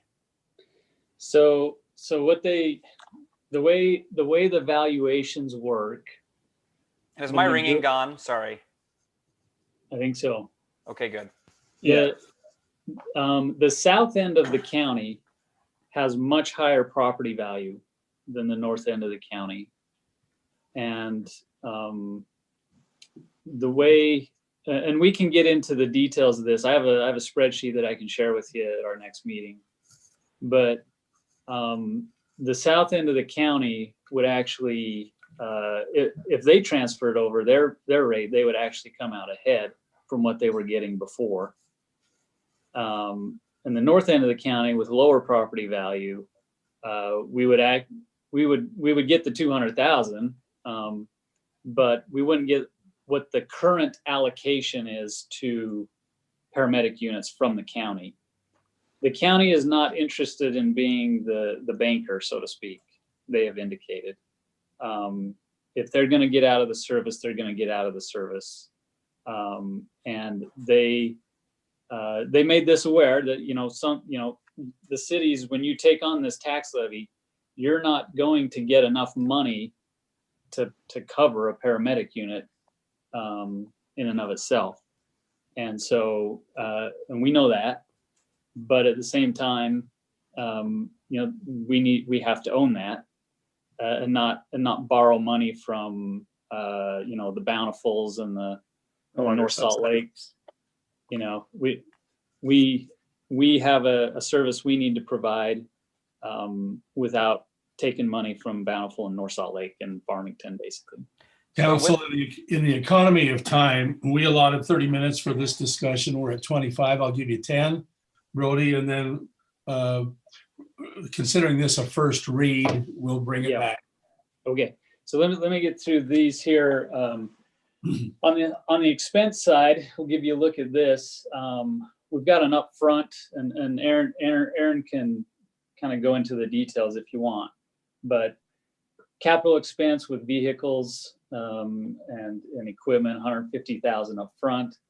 To run a unit properly, you need 9 paramedics. That's, keep in mind, we're going 24/7, 365 days a year. We feel that we could, and if you'd like, we can actually get into starting to look for a grant now, even though, even if this doesn't roll out the way this is being proposed, we can start looking for this SAFER grant that's out there. What that does is it essentially softens the blow, so we don't have all of that money up front that we have to come up with all in, at once. It kind of flattens the curve, to use a common term, over 3 years instead of just one. And then we have current staff that we could train and bring on as paramedics. They could go to paramedic school, become paramedics. There's a cost to that. And then just the consumables and operational expenses that we would have associated with it. So when you're looking at it, the 300,000 roughly that we would get on the revenue is not going to cover the full cost. So that's just something that we need to be aware of, and we can discuss at the next meeting in detail. What I want to cover with you, make sure I give this to you tonight. Here's what the timeline would look like. So you've got this year, 2020, out to 2023. So right now we would be discussing it with you, what the issues are and what the decisions would be.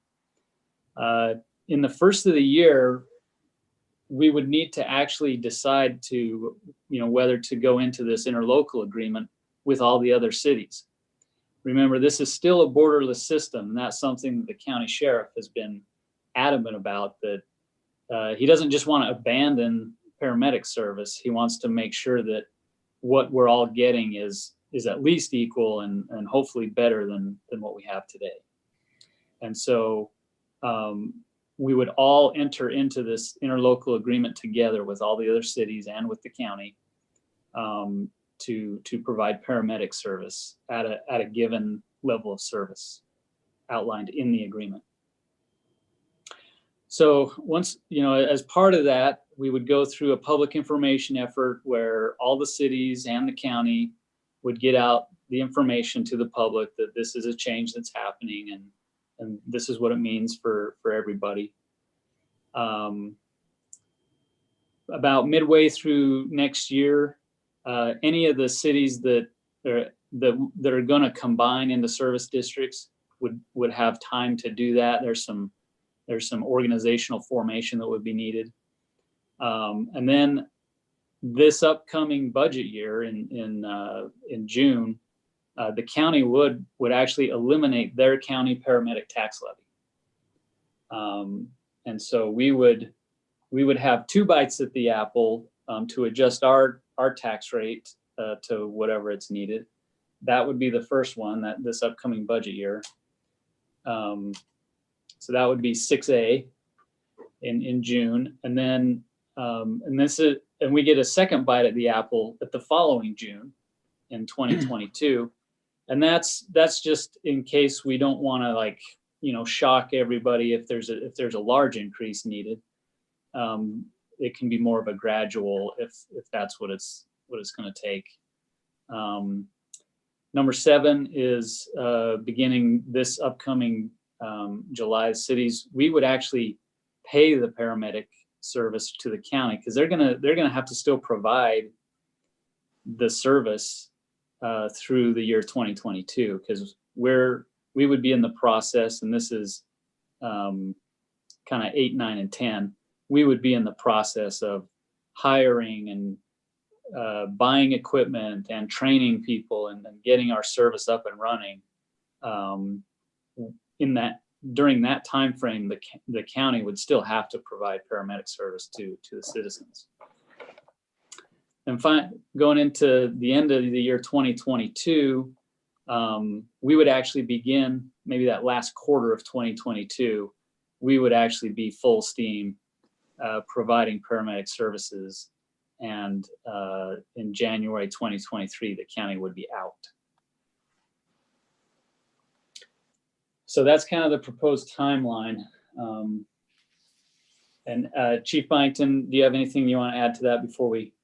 The only thing I wanted to add, and maybe just to keep in mind, is sections 8, 9, and 10 is where a lot of the work department wide is going to be going.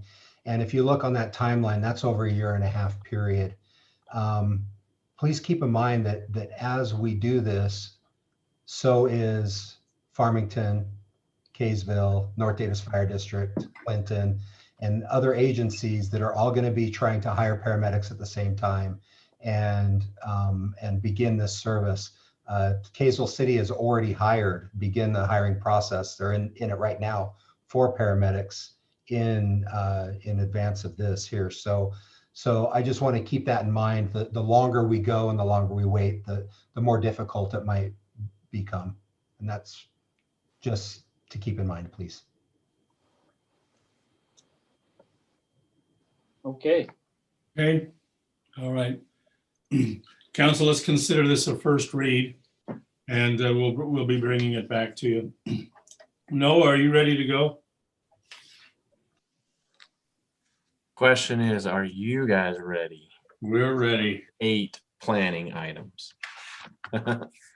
There's only 8. We've had as many as 11, right? So this is easy. Okay, let me share my screen, please. And Noah, I'm going to try to hold you to timeline. Okay. Let me see if I can share my screen real quick.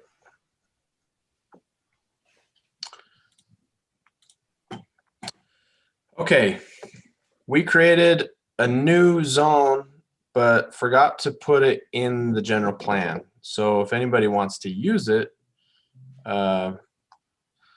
and because we have an ordinance that says that you're supposed to match the general plan, you can't really use it very easily without amending the general plan. So we talked with Planning Commission.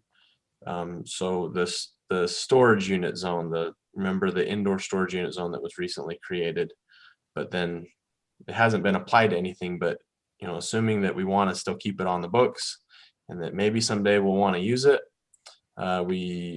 Planning Commission recommends adding it to the commercial designation and the industrial, keeping it out of the other general plan designations. So that would just require a little amendment to the legend on the map and the text of the document. That's it. Lisa, do you want to lead us? Yeah, that seems like exactly where it would want to go, right? And maybe I'm missing something, but that seems pretty cut and dried. Yeah.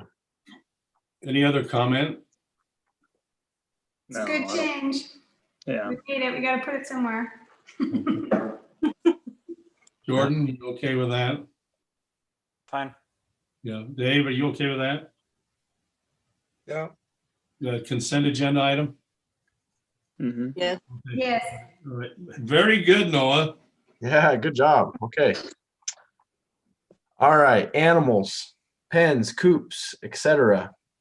If you look at the ordinance, there are some standards for distances for lots that have a minimum of 10,000 square feet and less than 21,000 square feet. And those were more generous than the lots with the larger lots. And so it almost seemed like we were penalizing people for having large lots. And then also in relationship to the recent Tuacan rezone, we wanted to ease up those proximity requirements. So this is for like if somebody wanted to build a new pen, a new, chicken coop or something.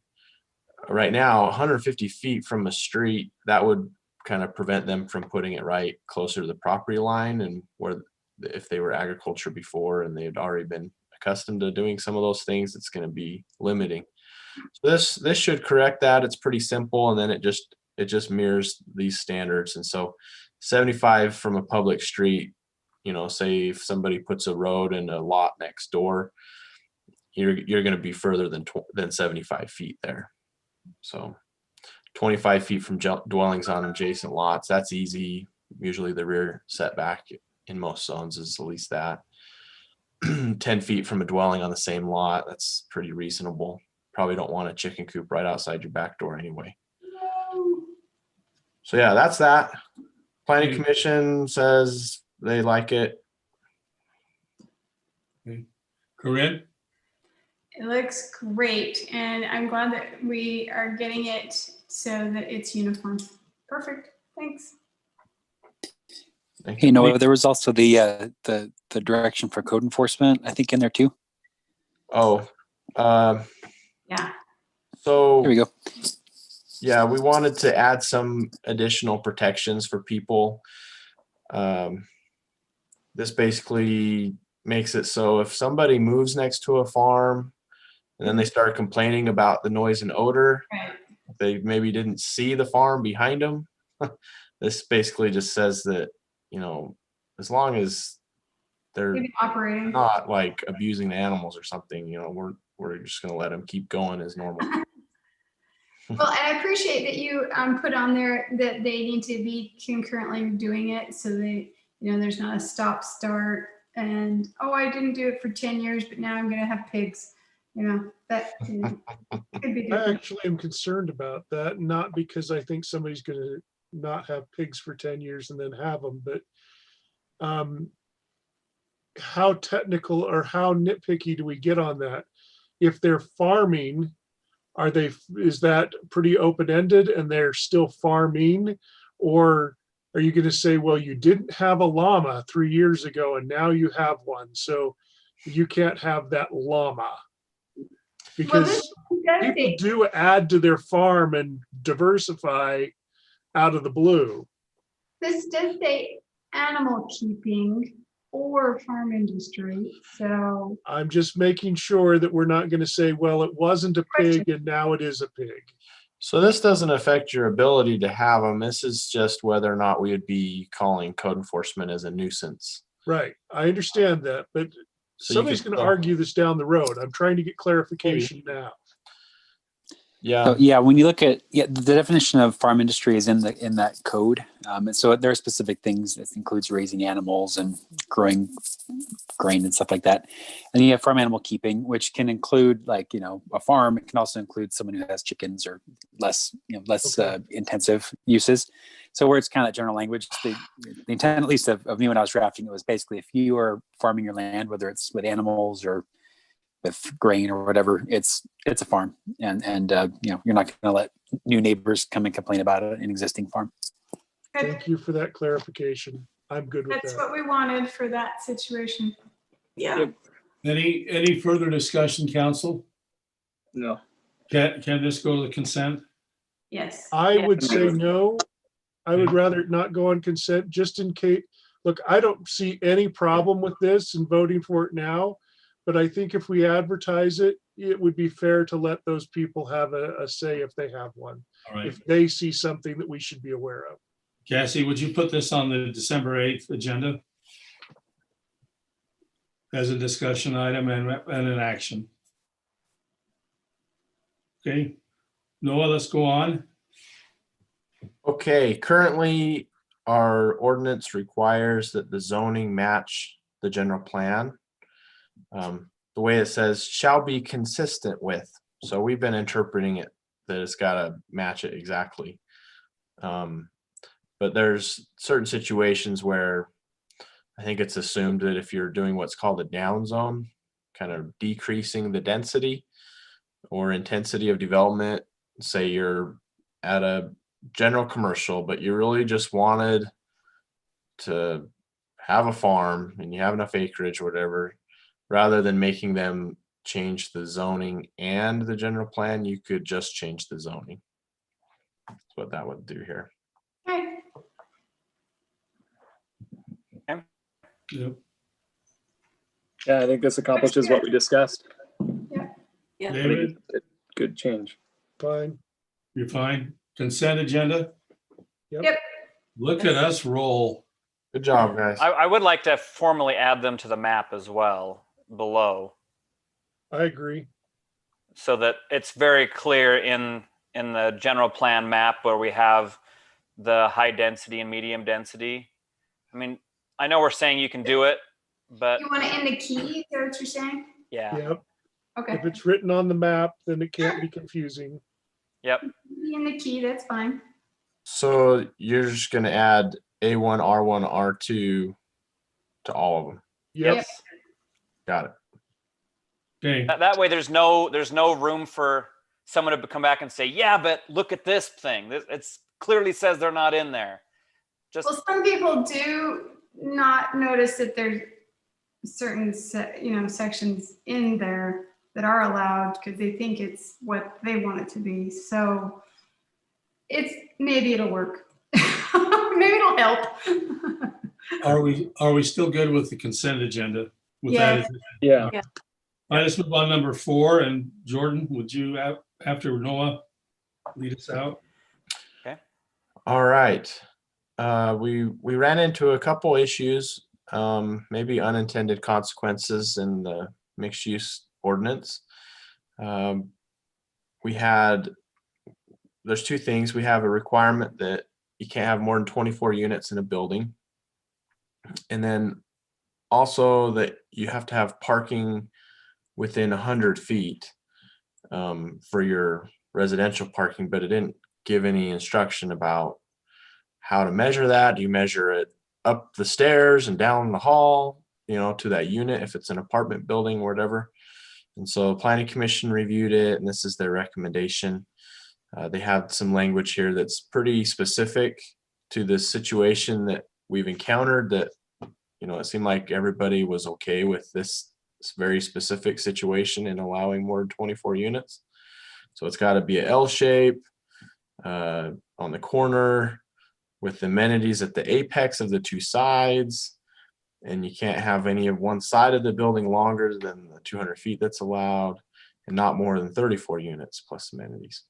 So it paints it into a corner, but I think that's what we wanted, just a little no pun intended. situation where we would be okay with it. Then in the parking, this is the language that they created. If I can get there. Oh, there we go.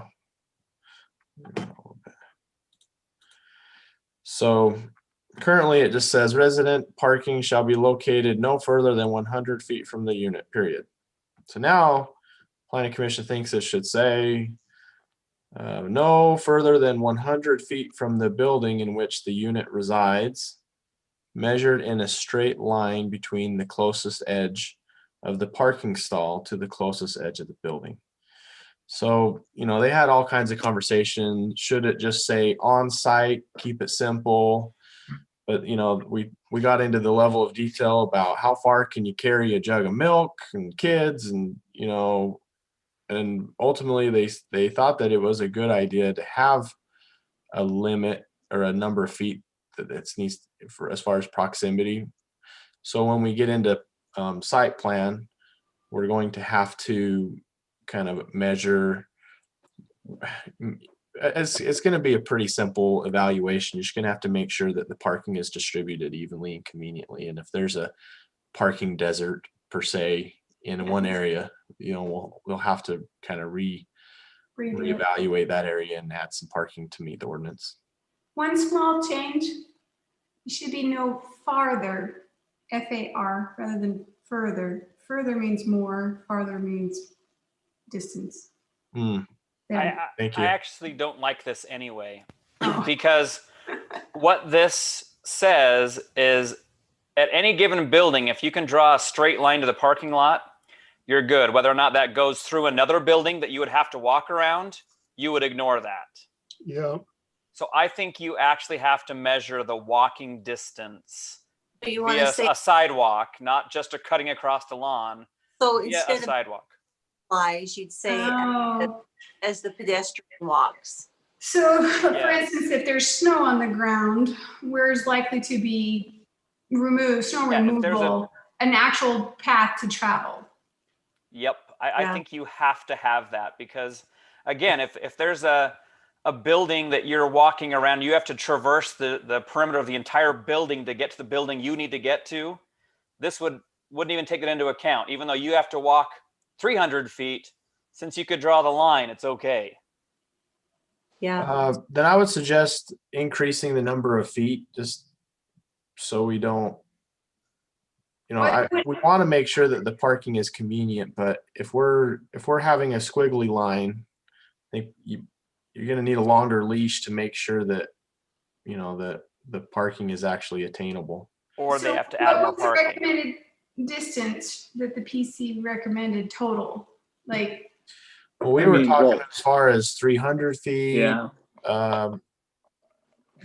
It's actually a little uncommon to have a number of feet, but it's I don't think it's a bad idea to make sure that the parking is, in some ordinance just say evenly distributed or on site, or they just have a number that you have to have on site. But on site. this gets into the really nitty gritty detail. And so if we are concerned about there being a parking desert, that's fine. Whatever you guys want, we can measure it however you want. But 100 feet, looking at an actual plan and making it only on sidewalks, that starts making it really restrictive, because then you can't even cross a drive aisle, or then Well, I'm okay allowing for crossing of a street or a drive aisle or something like that, but it has to be a walkable path. I don't want people having to traverse retaining walls, building, or climbing around a building. There's in no the L-shaped door on corner. that side of the building. Seth, you're Well, I was just saying, like in the L-shaped corner, right in the what would that be, northwest corner, it's going to need some major changes, I think, based on what Noah had penciled out in Planning Commission. If we limit it to like 100 feet as you walk, just because the big tot lot and the playground and all that, which I'm not saying they can't do that, but I do agree 100 feet is a little bit stiff. I'm okay if we could go a little bit further than 100 feet.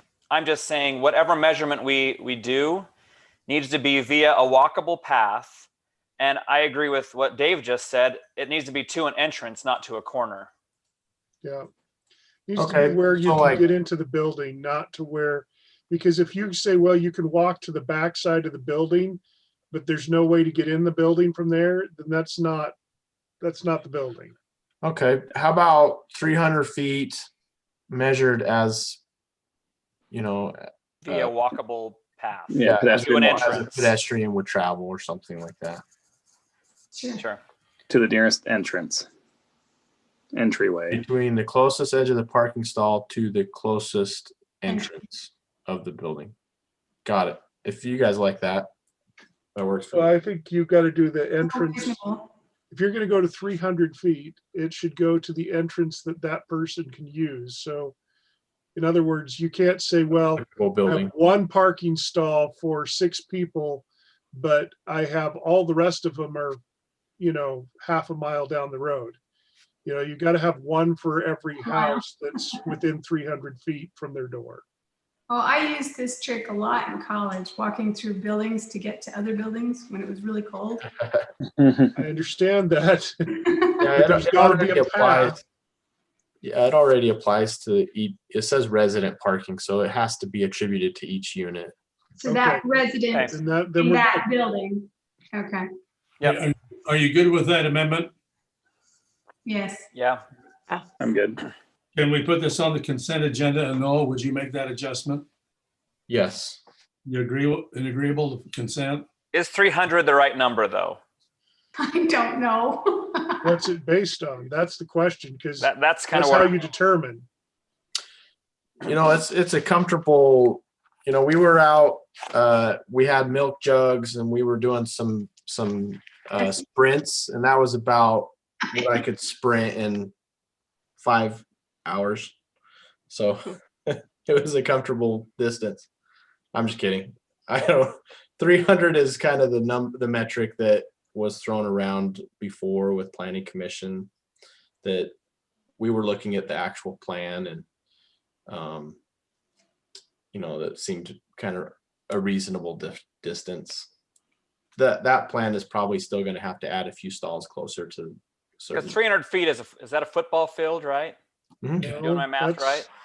Yeah. Yeah. So that's a long ways. Yeah, that is a long ways. Yeah, it's like I guess we're just pushing it to how far is too far, and we were like, okay, if it's further than that, then you really got to make some changes. I guess I'd like to see on his map what does he have on, like none of those visually didn't seem like a really long ways.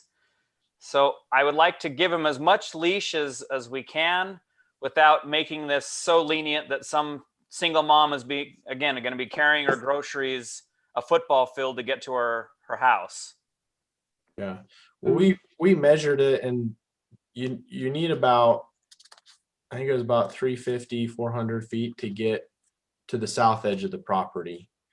But so 300 is still gonna put them above the south edge of the property. Yeah, there was like one instance where from the southeast corner to the north side was slightly over, but other than that, it seemed like everything was within about 300. Is that right, Noah? Yeah. So that circumstance was, so that doesn't even fall into this because it was, is that to an entrance or to a corner? That was to a corner, I believe. Noah, maybe you remember, Yeah, but I do. From a corner to where the entrances are, you're probably adding like 50 feet, maybe, you know. So the fact that we're changing it from the corner to the entrance also tightens the leash a little bit too. Yeah, pull it a little closer. Will require a little bit more. Okay, let's give Noah a number. I'm good with 300, but what do you think? I think it's pretty reasonable to expect you're going to walk a little bit when, you know, you're in an apartment and you don't have your own garage. And you pay for convenience, right? You know, I mean, the goal is that we want people even walking from our city center at some point. So, hey. Yeah, my grandma used a cart. She pulled a cart. I think a lot of places do that. Yeah. I think 300 is fine. If we've settled in on 300 feet, can we put this on the consent agenda? Are we settled or are we good? What do you think, Jordan? My thing is, I just wish I understood if we could go less and still, like I said, in his plan, it seemed okay, but you're saying his plan, 300 is not enough and he's gonna have to add more parking in. Is that what I just heard?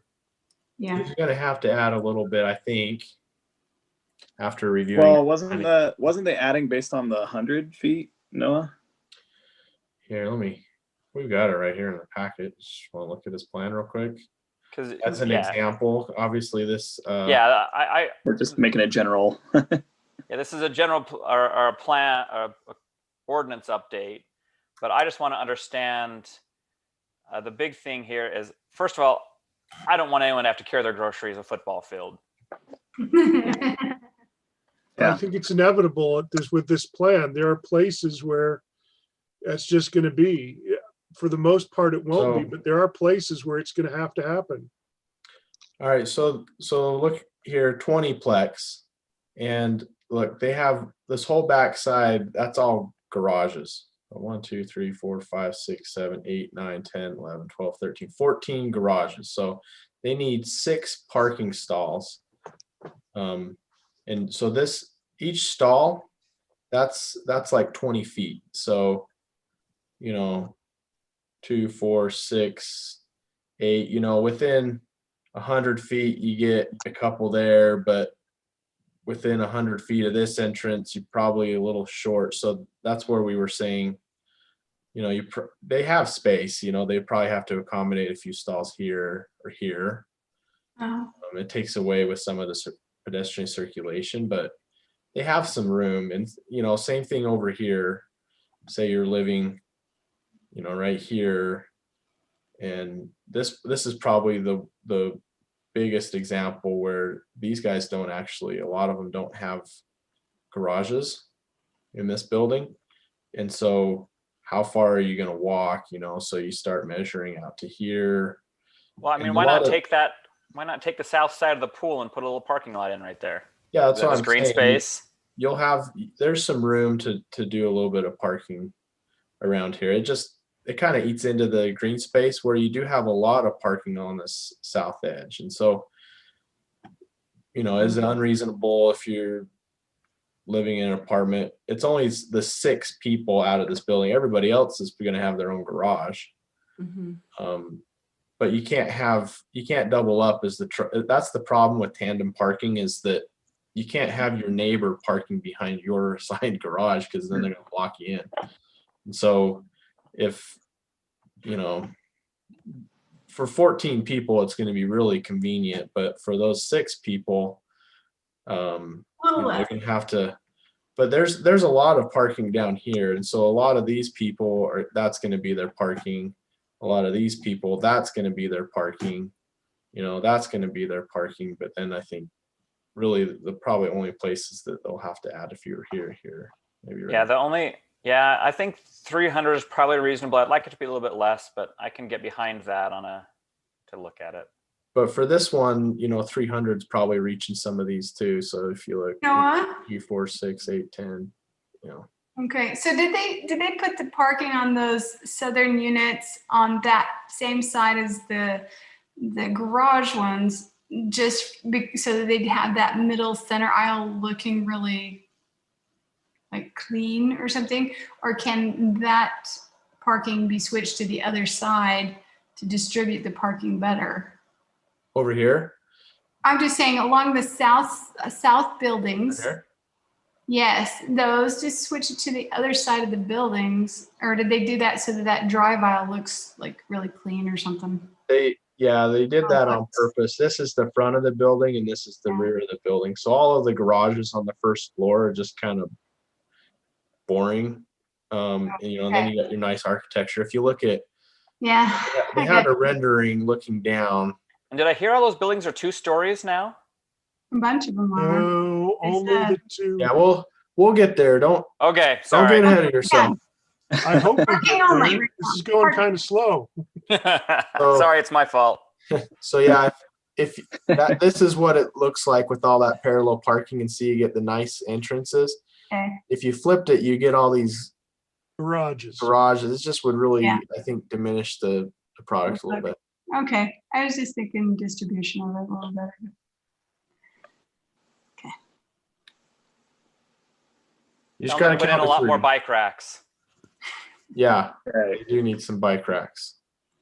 Okay, let's talk about 300 feet is what's been proposed.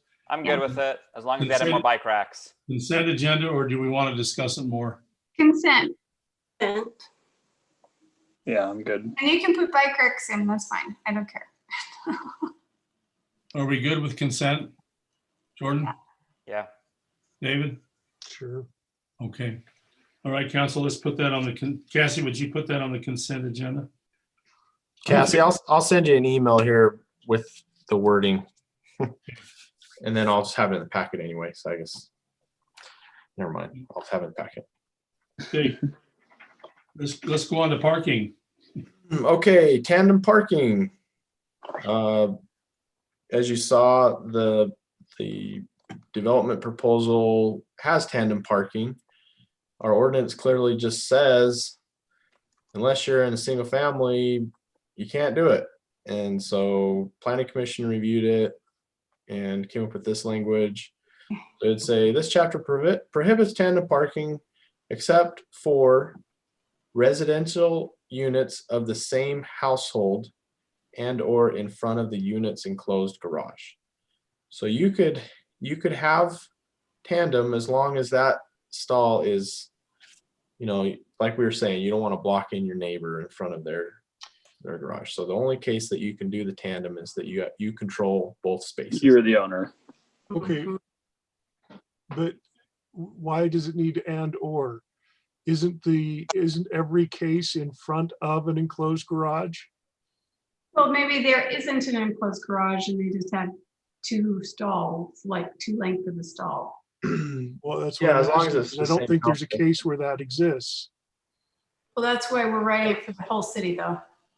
Well, that's what I'm suggesting is maybe it fits better if there is an enclosed garage, but maybe tandem parking where there isn't a garage is less desirable. Yeah, you could just get rid of the or. I guess That's maybe what I'm we were- asking. It's a suggestion. I get what you're going for. I'm just saying, maybe we want to be even more specific that you've got to at least give them an enclosed garage to allow for tandem. Yeah, I'm fine with that. Whatever you guys think. It doesn't change this development, and I think more restrictive on tandem is probably better because the more open it is, the more you have the potential for somebody to get frustrated. I guess if somebody wants to do it in the future, they can always ask and we can review it and see. And that's fine. Yeah, I guess it would be silly if, I don't know, if they had one of those covered parking and then they had a parking stall in front of it. Yeah, Or- that would be kind of weird. Well, That's It what would be I'm like saying. the airport. Unless Yeah, it's all like of the conditions. really covered and it's long and they've got two in a row, and it's possible. I think all of the conditions that we really envisioned include having an enclosed garage, so Yeah, it's probably not a big deal. That's because fine. we ask people to have at least one enclosed garage per unit, so. Yeah, the only place in the mixed use, you don't have to have a garage, but otherwise you do. But if they don't, then it probably just makes sense to make sure that they have them side by side, not tandem. Seth, what do you think? No, I'm good with that. I think that makes some sense. I'm good with changing it to being just in front of a enclosed garage as we are envisioning it. That's kind of where I was going. We should probably still say that they need to be in the same household. I agree. Yeah, so Okay. it's a residential It's unit implied. of the same household and in front of the unit's enclosed garage. I just don't want somebody in the future to say, well, we're not have any garages, but we're going to try to allow tandem parking, because that's harder to regulate. We're gonna stack them up like valet parking. Yeah, that's what I don't want to see. And same household, that just means people living in the same house, not family, Yes. right? Okay, Yes. so roommates are Speaking of okay. roommates, yeah. But this It doesn't doesn't affect get anybody at figured their out. house. Okay, consent agenda? Yes. Okay. All right, let's go on. Okay, so this one you've seen before. It was put on hold because of these text amendments. Now that it's resolved, the applicant would like to continue on with this proposed development. He has been working closely with the neighbors, and that's where you saw the public comment earlier today. I won't go through all of this kind of general planning I stuff. applaud that he has worked so hard to work something out with them. Yeah, I did update the review. You know, there are some kind of minor issues as far as, you know, at the rezone, it's expected that there's probably still some refinement that needs to happen as it goes towards site plan. I mean, the rezone has a development agreement and things go into an exhibit, but so we want the design to be like down the road a long ways, and so I think that accomplishes this. So if you look, this is the big change. There's two big changes. He rotated these buildings here. Let's see if I didn't include the other plan. And then, which is what that does is it makes it so there's no balconies overlooking these guys. The actual structure is a little bit closer to the property line rather than 85 feet, but it's a 2-story structure. And they propose a kind of a stepped, so it'd be 2-story up to this line right here, and then it would go to a 3-story. The ordinance isn't exactly clear, so if you guys are okay with, if you feel like that meets the intent, you know, I guess the other option would be that the whole building is 2-story rather than have a step. But within the 85-foot zone, it's all 2-story. I guess, you know, I'll leave that up to you to weigh in on if you think that's sufficient to meet the intent of the ordinance to make sure that any 3-story stays 85 feet away, or if, excuse me, or if you want them to just have 2-story. The other change is that the applicant's been working with UDOT and the property owners to the north to make sure that there's not, you know, that everything's coordinated. And so UDOT asked them to jog this over a little bit so that they want the property owner to the north to do a future drive aisle that could line up, that would be shared. That's good, because he's been wanting to get that for a long time. So, yeah, I think the alternate, if they didn't line up, UDOT would put a cement center median so that you could only do right in, right out to his business, or right in, right out to this. And well, I just know that he wants access to the back of his property better, and then also the property to the west, they want access back here too. Yeah, his draft plans had something right in the middle. But UDOT just didn't like how it staggered, and so they want them to combine that, and that's, you know, that'll on the north, they'll have to figure that out. But before site plan, I just want to see a letter, or before site plan approval, I want to see a letter from UDOT just saying that they approve of this alignment in these driveways. But other than that, it's largely the same. All the residents like that 2-story situation. So yeah, my only complaint on this that is left is I want to make sure those dumpsters are as far away from those backyards as possible. I still don't love putting dumpsters up against their backyards. Sure. Where do you put them? Well, like you'll notice the one right there is that he's pointing to is further back than the other one. Yeah. It's also a pretty deep setback on the behind that yard, though. Yeah, and so that's why maybe it's okay. I just want to make sure we're cognizant of that, because sure, I've walked by a dumpster and it's just not pleasant. Council, I'd like to speak to the 3-story, 2-story step. I'm looking at the street, wondering about the street view. That corner out there on Antelope, they're going to be 3-story. I think if we come in and make that a 2-story all the way across, it will look nicer, I think, to match on either side of the street and be 3. I agree. I don't think anyone was really. I actually am in favor of the 2-story, 3-story because if we do this somewhere else, I would prefer that be an option for a developer to go to only 2 stories when it gets close to another residential neighborhood. I think that does mitigate something, and I want to leave that option open. Okay. So you're saying, Mayor, that you want that whole building, you would prefer that to be 3-story altogether? No. He's saying he likes a step approach. I like the step. I don't want to go 2 out to facing that bigger office building. I figure that if the residents are happy and the developer's happy, and it's pretty darn close to what we were trying to shoot for, so yay. Do you want to discuss this more on the 8th, or can we put this to the consent? I'm good with it now. Right. I'm good with what's here, but I think there've been enough changes. I want to make sure I at least see them. Okay. That's fair. Okay. I'm just really happy that we've had such a cooperative between residents and builders. Yeah, there's some residents who would be a lot less reasonable. So this is really great that they were able and willing to work with the developer. Mm-hmm. Cassie, would you put this on the agenda for discussion and action? Let's go to 7.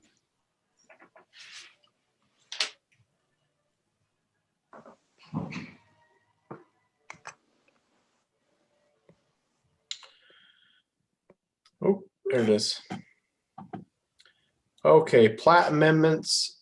Last time we talked about this, its relationship to Craig Estates.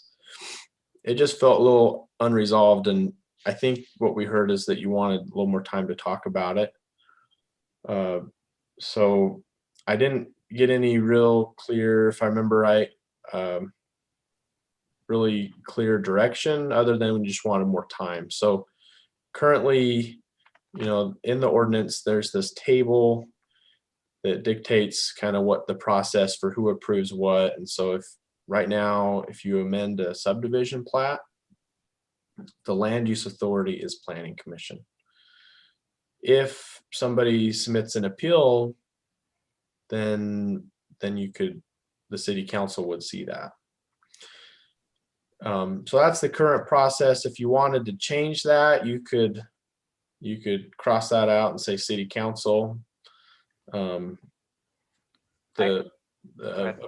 was just going to say a plat amendment is administrative in nature. Most city councils don't really get into that, but if it's really the Craig Estates issue, if you want to get into, I guess, why the decision was made to let it be amended in all of the open space and all of that, I guess maybe we could just talk about that specific issue and maybe talk about why the decisions were made the way they were in a public meeting. But generally, clear on what we wanted to go. Sorry, go ahead, Jordan. So generally speaking, in this, when we do a plat approval, it's with very specific guidelines. And if they need to adjust a corner or tweak something, then yeah, I agree. I don't need to see that.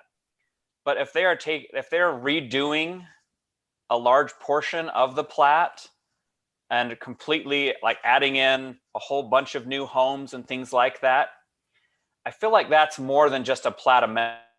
They're redoing the plat.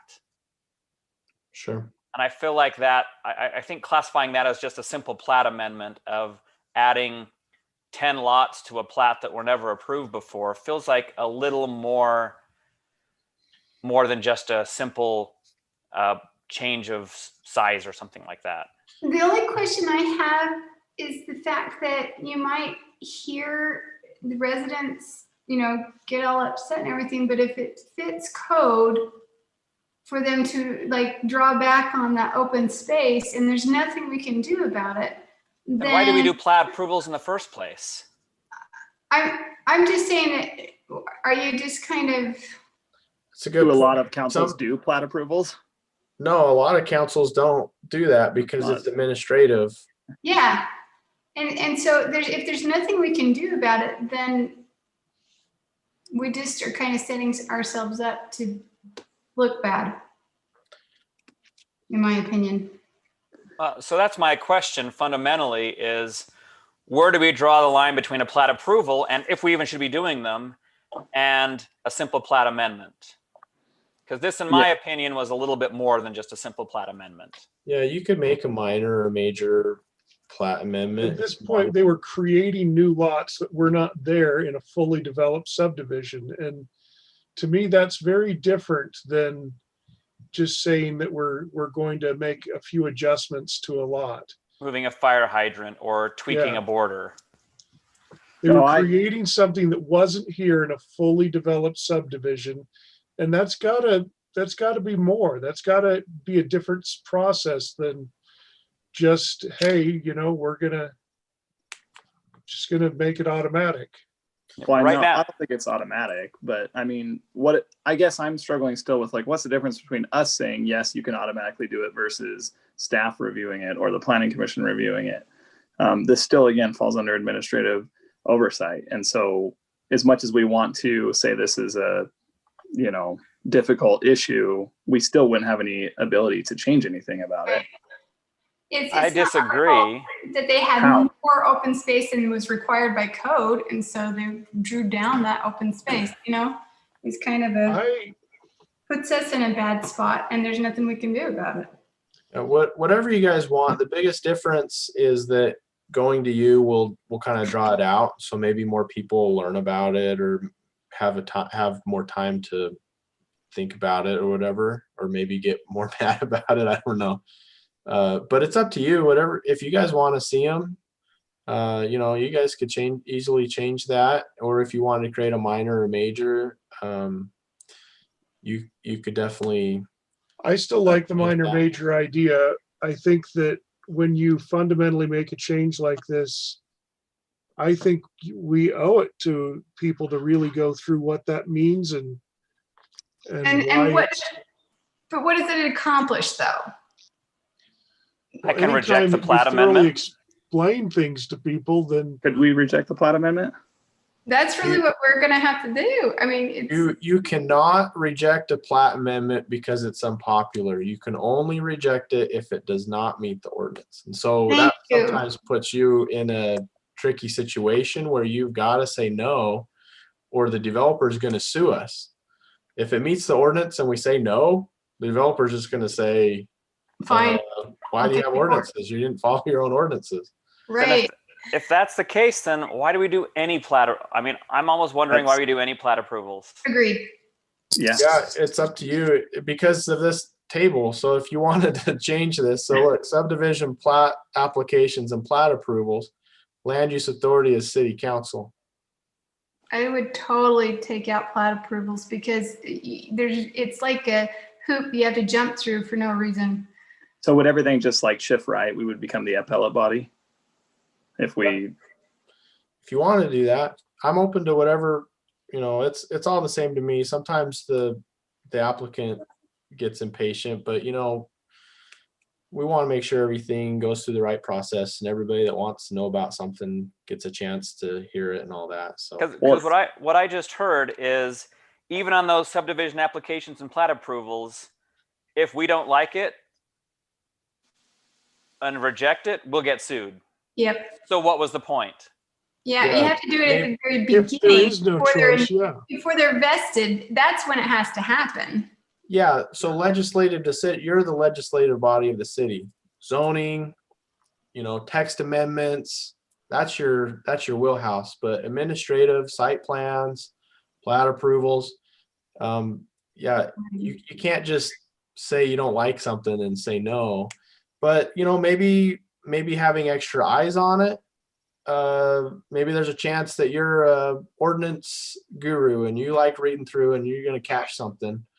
But a lot of cities, they put a little bit more on their planning commission, said, well, why don't we let you just take care of that?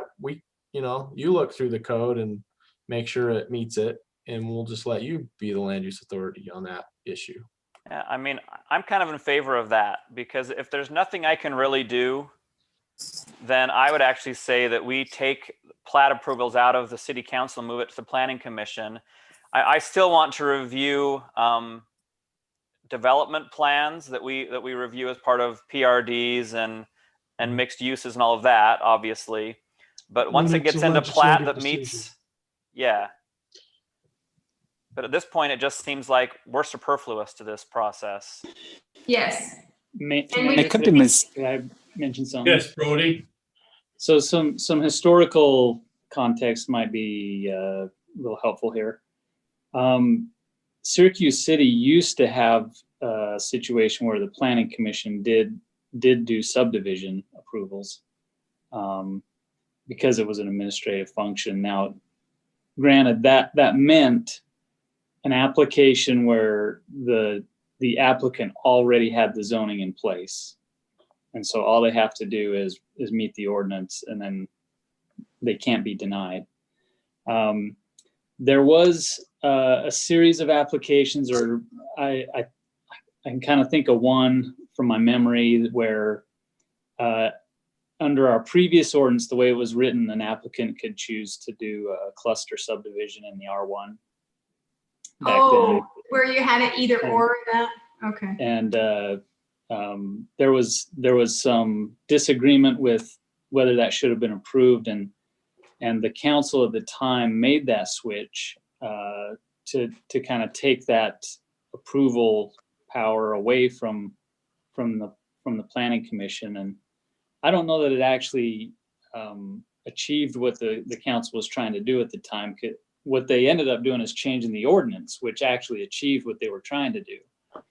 But since that time, it's been left in the council's purview for those applications and those types of for final approvals and things like that. But and we've created a cluster zone. Before it was a conditional use. So now if you want to do a cluster, it's a zone. I see the point. Conditional use now, if we can get rid of those conditional uses so that we still have a few. I don't like the, It sounds like we changed the, sorry. I don't like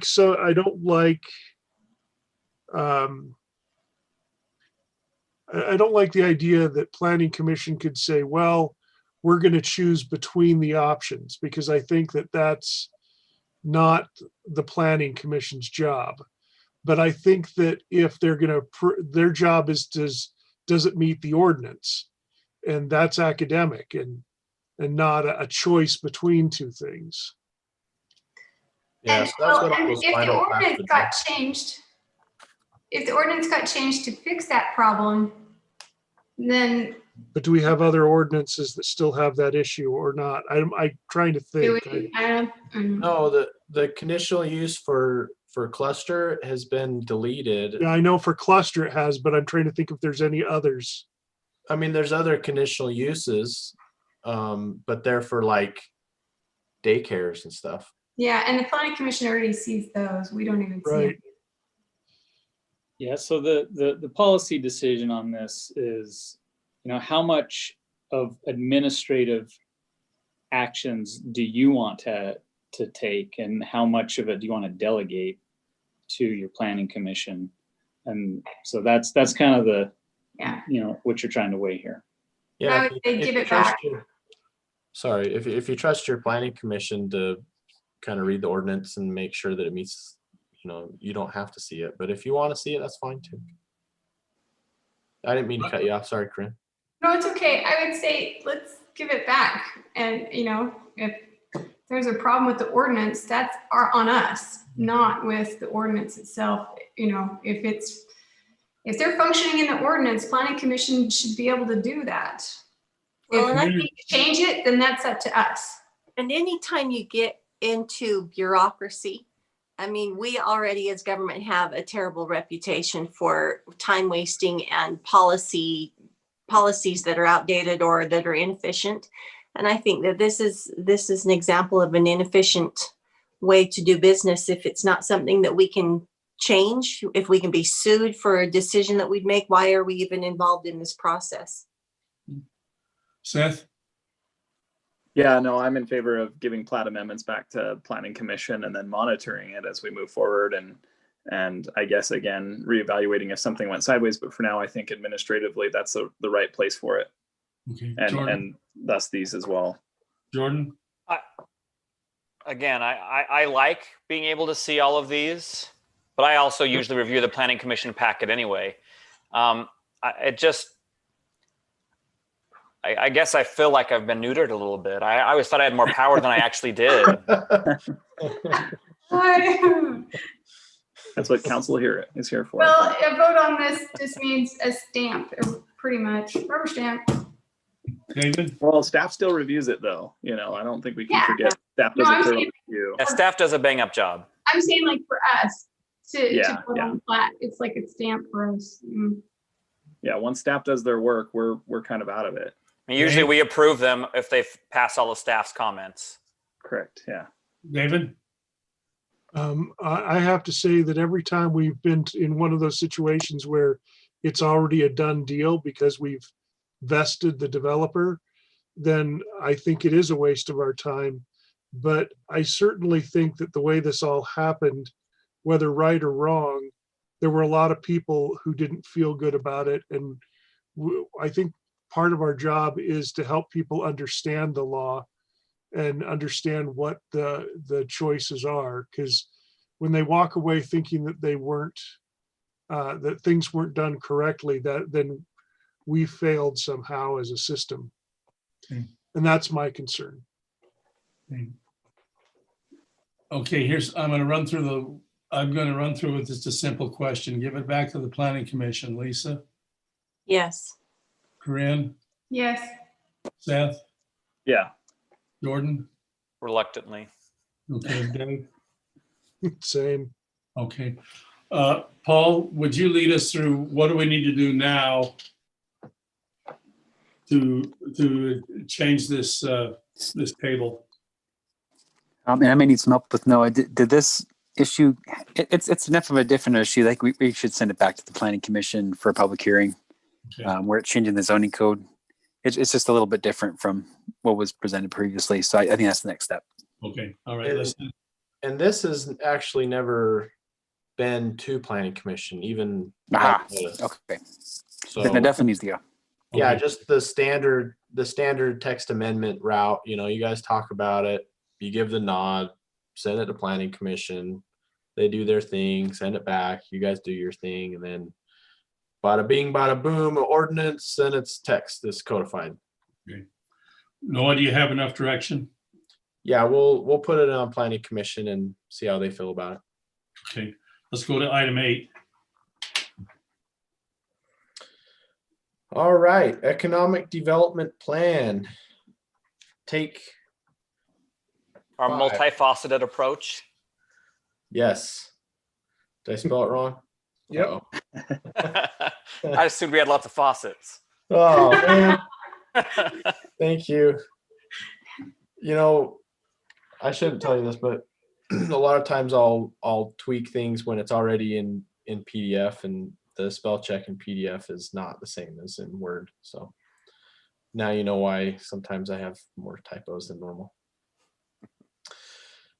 So per your feedback, we've been continually adjusting and massaging this, hopefully making it better and better. I believe that all of your comments and things have been incorporated into the latest draft. I've added pictures. I think it's coming along great. Good. I've added the action items, you know, with categories, so it's just not one big long list. That's super helpful. Yeah. So you can know summarize which goals apply to each overall goal. And yeah, and then as far as the larger study, Better Cities, they'd be happy to make any additional changes that if you do have anything. We did catch that there was a reference to user generated content, and it had Antelope Island, and it had this bikini clad person in it, and I'm like, I don't think that's we took that out. No, yeah, we took it out because it was Antelope Island, not because of the bikini. Calm down. But it's because of Antelope Island, Lake Powell, not Antelope Island, Syracuse. Oh, wrong location. Wrong one. Yeah, so they fixed that. Who knew there was one in Lake Powell? Who knew? Yeah. But so other than that, it's the same. But sorry, there's no more bikinis in the plan. That could have helped more people look at it, didn't it? So yeah, any input? I'm happy to work on it as long as you guys want to work on it. David, would you lead us? So with regard to the bigger plan, we're not like adopting that as our plan, right? It's just like a guide that we can refer back to. Yeah, that just basically gave us some background. Something to work on. Yeah. I'm good with that because to me, it's so broad that if we were to say we're adopting this as our new plan, that would be like saying, hey, anything you want to do, I'm sure it fits in there somewhere. So I think that we need to be more specific in our direction if we really want to accomplish something. The purpose statement says that, this is an accompanying piece to the Economic Development Strategic Plan. But yeah, you could adopt the PEP and then the accompanying piece. I think they should still be kind of grouped together because they reference each other so much. But I think we should put it in the appendix. I'm not against it. And I think it's a great document that we can refer to.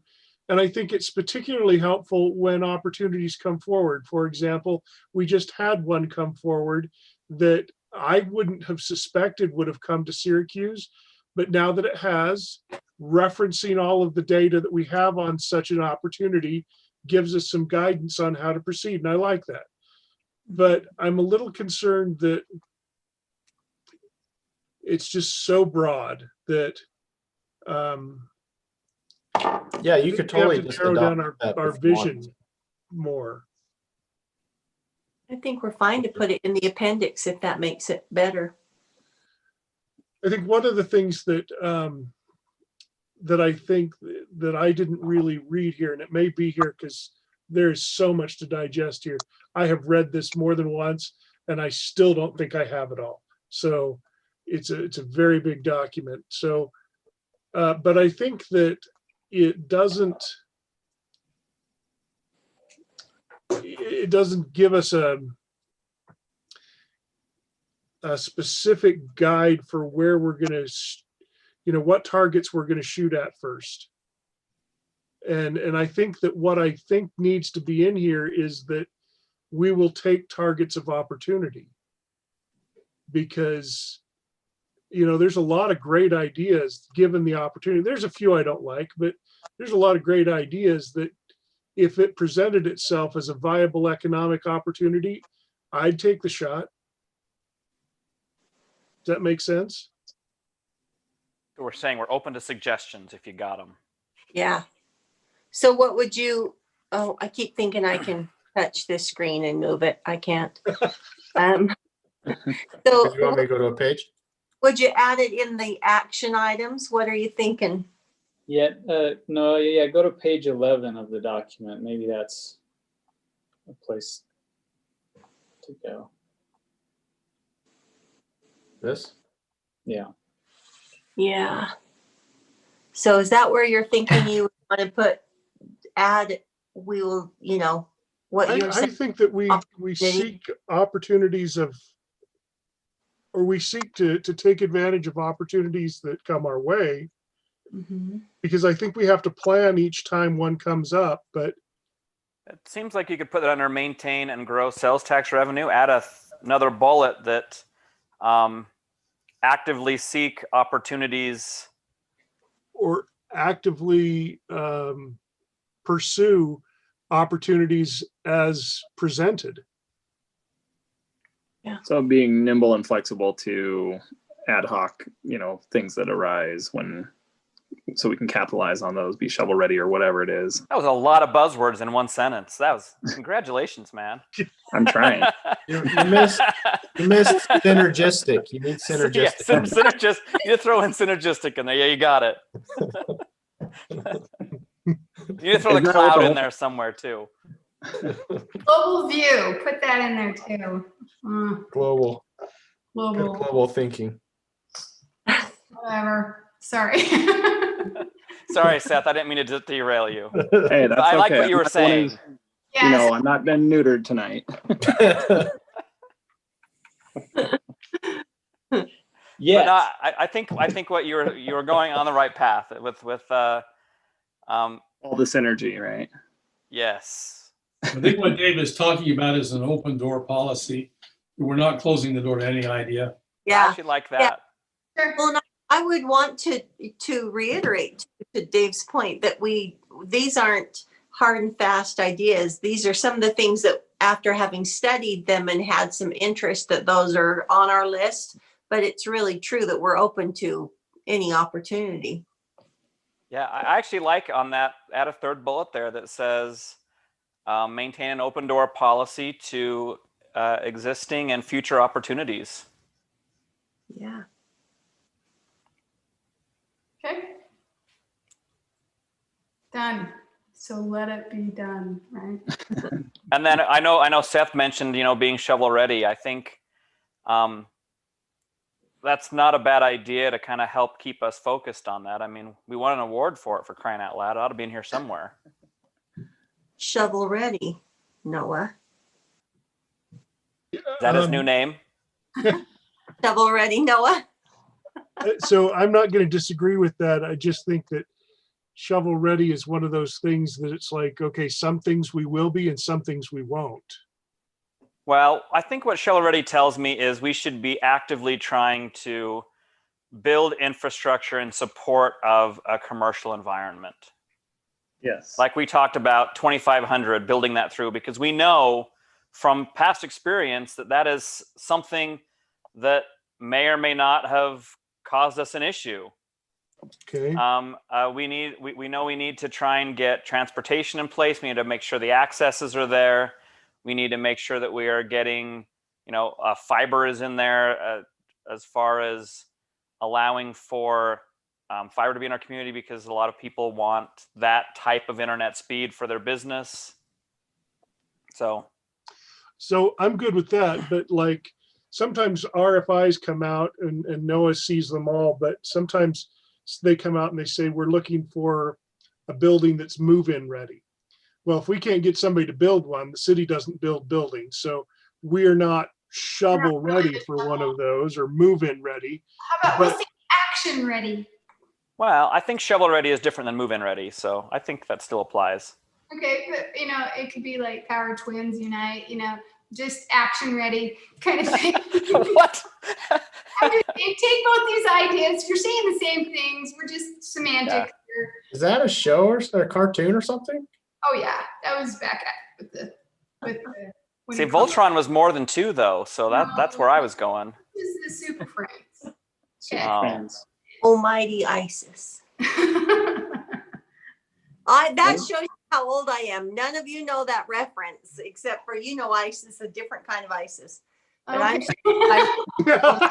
We don't want to be ready for ISIS. No. We have a closed door policy there. Maybe we do.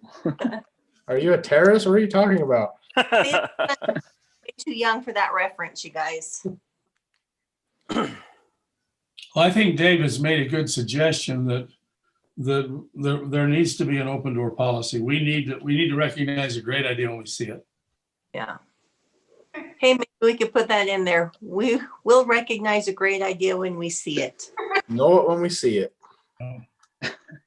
Well, I do have this carefully crafted phrase that Jordan gave us, is maintain an open door policy towards existing and future opportunities. That was a good one. That's a good one. I could add that. You say economic opportunities. I don't know.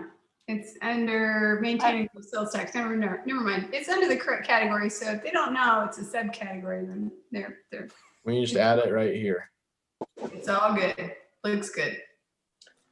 How about actively prepare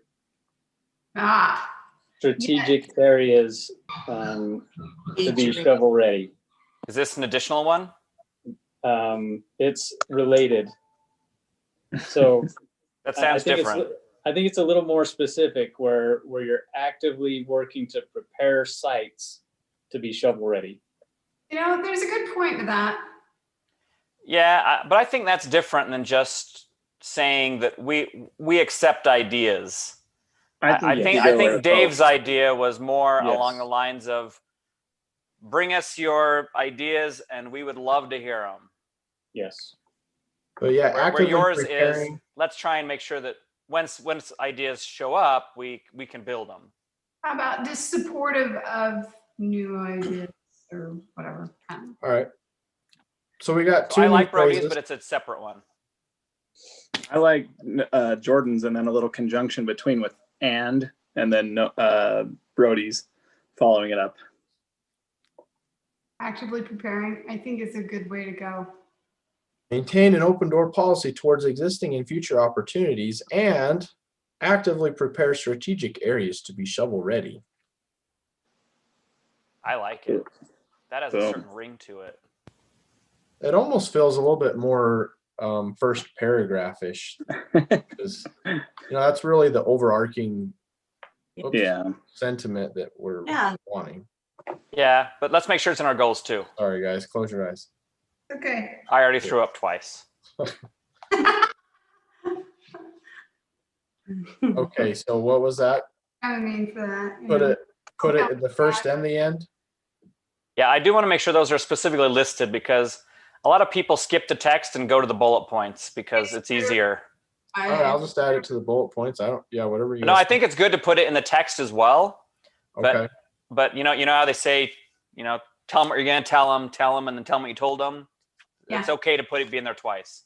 Yeah. Okay. I'll put it here and under You're gonna do it again, aren't you? close your eyes. No, also in the conclusion, the last sentence is a little bit unusual. It maybe has a typo in there. Doesn't really make sense. This success will be thanks to the ongoing efforts Yeah. Thanks is like of I think the we whole need to get rid of of. You Will be thanks to the I think just get rid of Efforts. Yeah. Is Thanks this kind to of like the- patting ourselves on the backs? Is that what this is? Yeah, it'll be like, you're welcome. I think you just delete it. All right. Good job. You did such a good plan. Gold star. Council, I'm going to move us on. This was a second read. We'll bring it back for a third. And appreciate your input. I'm going to move us on because we're all dying to hear from Public Works, Courts, and Records in a deep dive. Yay. Can we do that? Listen. Quick question. Clarification, bring it back for a vote or bring it back again next work just for more Bring work? it back. Let's bring back for discussion and a vote in December. Sure. Review and vote if it's all good. Okay. Okay, Cassie, I understand that you and Paul are going to tag team Courts and Records, and you're going to begin, right? We actually have Robert going first. Yeah, Robert that's the way we had set it up in the packet, and then I'll go, and then Paul. I was trying to do ladies first.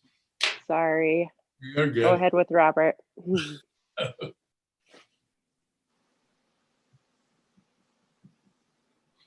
Hello there. Hello. Hey, Playing the Cassie, mud with can I get, Robert. can I get the ability to share my screen?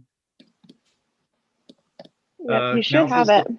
Okay, thank you. So I put together a slide presentation that's in your packet. So you probably already previewed it anyway, but I'll go ahead and go through it. And if you got questions as I'm going through, just give me a shout, okay?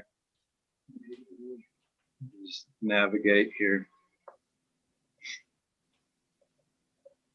Robert, when you turn to your left, we lose your audio a little. Oh, is that right? Mhm. Is that Okay. intentional? No, not at all. Saying something under my breath. I'm So- looking, I have another screen to my left, so. Yeah, your mute's off, Jordan. Oh, crap.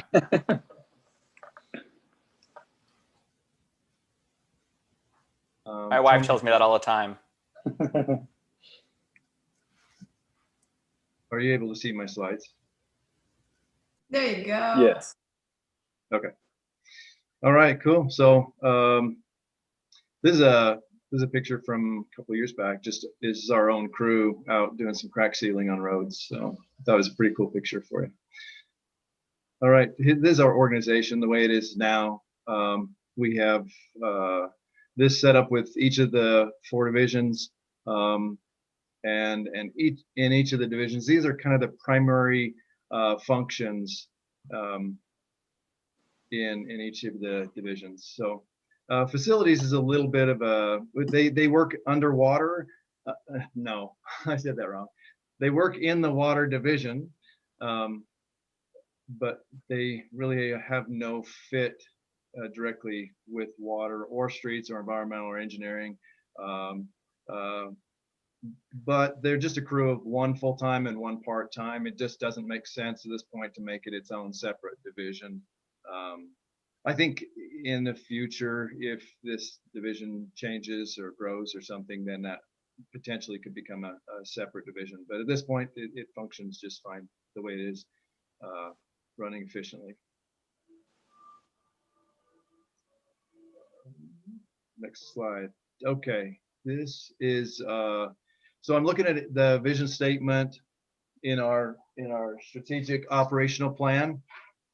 And this is the first statement talking about well-maintained roads. We have put together a 5-year capital improvements plan for roads. You've seen it. This is just a little clip of the spreadsheet. It's not, it's not the whole spreadsheet. It just shows a piece of what we're doing this year. This one that's highlighted in blue didn't mean anything in particular. It was just already highlighted in blue on the spreadsheet. So I wasn't trying to point out anything specific. We know it means something. Yeah. Also under that statement for well-maintained roads is we put together a priority guideline for our road projects of how to prioritize these projects. And I put it together in a standard operating procedure guidebook that we have and that we use. This is again just a little clip out of what that looks like. I have a whole couple of sheets of paper that goes over those. If you want more detail, I can get with me another time and I can go through it. I just didn't want to spend the time on each one of the items tonight. Another thing that we've done is put together preventative maintenance for our vehicles and equipment, as well as our buildings. And it describes different time intervals that things need to be done. There's again, this is just clip outs. So there's also like semi-annual, annual, quarterly, things like that for our buildings. So that keeps our equipment, our buildings in good shape before we see repairs, and we're able to save money just by doing more preventative maintenance. Obviously, oil changes, for instance, on vehicles, generators, we do loading on them once a year annually, and so forth. So here's a little bit of where we're at with our facility maintenance. We have almost 150,000 square feet of building space in the city, and we have one full-time, one part-time. So we're almost 100,000 square feet per employee. This is where we compare with some of our other neighboring cities. This in no way means that we're doing poorly. It just means we're running optimally and we're doing a really, really good job. So this is a way to shine, to show you how well we're able to operate. Obviously, as buildings age over time, there will be more of a need for manpower in the future. Also, as we add building space, we've talked about parks maintenance and fire station, things like that. As we add building space, be thinking about the fact that we can't just do all that with just one full-time, one part-time. So I'm not asking for that today. I'm just this is where we're at, and something to keep in mind for the future. Makes sense. Right now, facility maintenance does have a work order system where they have work order tickets. We take about 160 work order tickets a year. Our customers are in-house, so they're employees who are saying, hey, this is we've got a leaky faucet, we've got a light that's out, things like that. So, in fact, there's a lot of times that when we have our building maintenance person in a room doing something, an employee may say, "Oh, hey, by the way, I just remembered. Could you take care of this?" And so this 160 is probably a low number compared to what it actually does get accomplished. But out of what gets tracked, this is what's been tracked over the last year. We also track the response time. It is 16 hours. So within the next business day, oftentimes it's in the same day, but at times it's the end of a day when they get the work order in. So, and then the average is a 5-day completion, which that's really good. Some things are very quick and simple. Other things may take some more time, like a HVAC unit on the roof maybe went out or something like that. So. Okay, moving to our vision statement number 1 for public works specifically. Like I say, I'm just going to move through this. If you want to stop me, go ahead and stop me. So this vision statement's talking about the affordability of our utilities, and our comparison is with Utah Division Drinking Water. They have a published maximum affordable water bill just for culinary water alone. Based on if we were to go to them to say we need to get a loan, they would look at this and say, okay, we realize that your median adjusted gross income is $73,100. That was from 2018. That's what they have currently. They don't have 2019 is up. So 2018, that's what they based off. And they would say, okay, so your residents could afford up to $106.60 a month just for culinary water alone. Wow. And that even increased from 2 years ago. 2 years ago, it was just $100 a month. So now it's 106, according to what they say we could afford. Our current bill is $20 a month. So it's quite a bit less. So according to their threshold, we are affordable. We did increase from 2 years ago, $1.44. So not the $6, but so we're still staying in that affordable range, and that's really a great thing. Here's a comparison with other cities of what the total utility bill looks like. The interesting thing here to me is, well, let me just point out. So 2018 is the light blue, 2020 is the dark blue. So, so it shows a comparison between each of the cities that have raised their rates since 2018. All of them have raised except for West Point. West Point stayed exactly consistent. But theirs is also higher than what ours was in 2018 and what ours is in currently. So I think the most interesting one is Layton. In this case, their increase was quite a bit higher, and I think that was attributed to their water. I think they realized they were getting farther and farther behind, and they were possibly, I don't know for this for sure, but possibly they were absorbing some of those increases from Weber Basin.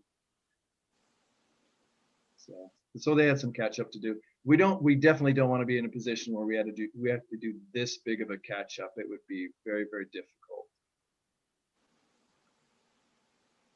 So this next slide shows what our revenue is in each of these funds: sewer, culinary, secondary class. Okay, and our revenue is the dot that's listed here.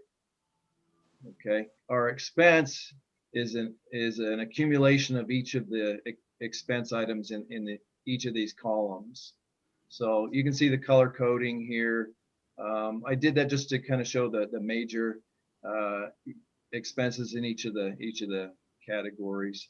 So is this showing that we're really behind on secondary and storm? Secondary storm, yes. Yeah. Okay. But the reason for this is when we look, so this is a 12-month snapshot, okay?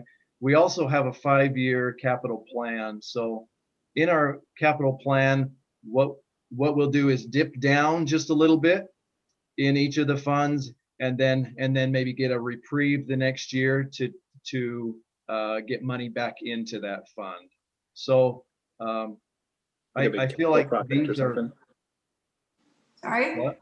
Like a big capital project or something that comes online and dips us low.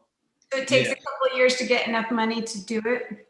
Right. And so we'll dip down into it in 1 year, and then we'll recover it by not doing, using money out of that project the following year. So that's kind of what's happening on some of these.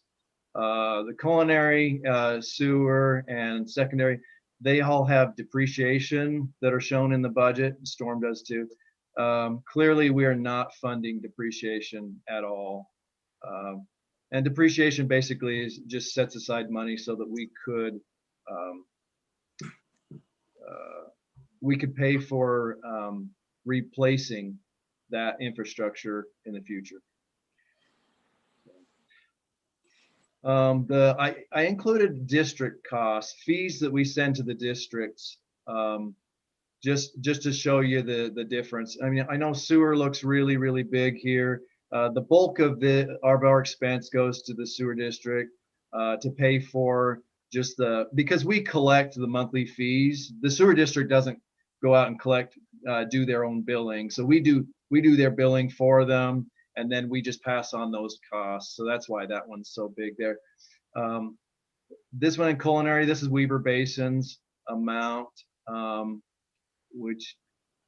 then in secondary water, these are all of our irrigation companies, which include Weber Basin, Davis Weber, and all of the little ditch companies that have assessments. So, okay. Is that okay? Go on. Yeah. I'll go ahead and move on. Thank you. Okay, vision statement number 2. Are we customer service oriented? One of the new things we put together last year was we developed, we've always been doing some kind of public notification, but we've never had a written down process of how we determine what type of notification we should do in what kind of situation. So I developed a protocol just last year. Here's a little clip out of it. It's not the whole thing, but it's just a clip out just to show you that we did put something together more of in a table form, and it's based on what the audience size is and how urgent the message is, and so we use different methods based on that. So I think this has been very productive, very helpful for us to make a very standardized way of informing the public. Here's some other public outreach things that we've done just this last year. We've done some Facebook posts, and they get some pretty good traffic. You know, we average about 3,300 readers per post. Some of our highest ones that got the most traffic on the Facebook post was we had 8,000 views on the one where there was illegal dumping on the side of the road. I think that was a very productive post, and in fact we haven't had an illegal dumping incident since then. So it was certainly, it wasn't meant to shame, it was just meant to inform people, and I think it was very useful. The other post that got a lot of traffic that was really good was when UDOT installed that second left turn arrow at the intersection of, right by Maverick, at the intersection of 2000 West and Antelope. That got 10,000 views. And there were some pros and cons, but a lot of discussion on it. And I think that was really worthwhile. It definitely was not a public works project, but it was related to traffic, and we felt like it was worth informing the public about it as it happened. So there's just a couple examples of some really good successful. Obviously, we do construction updates.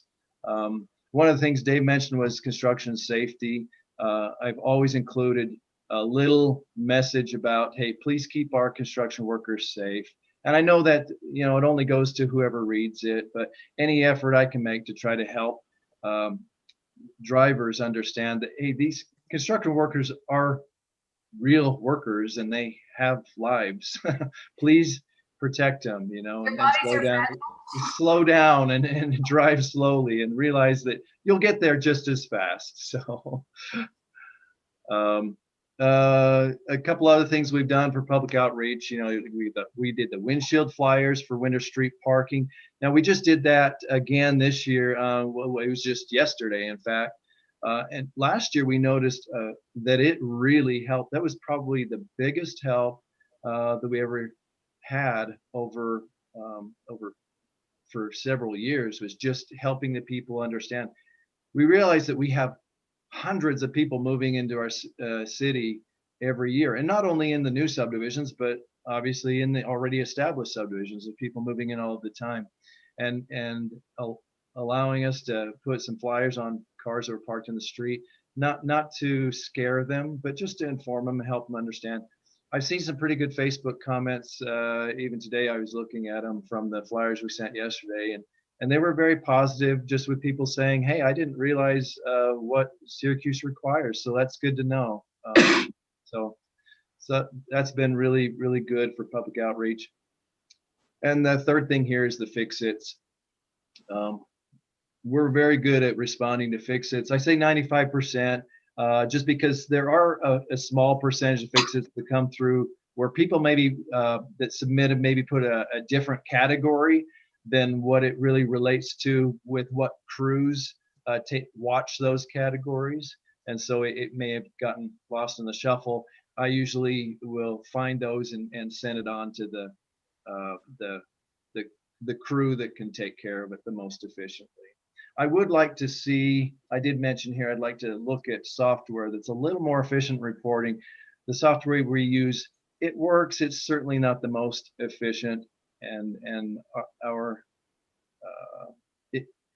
our guys need very simple ways of being able to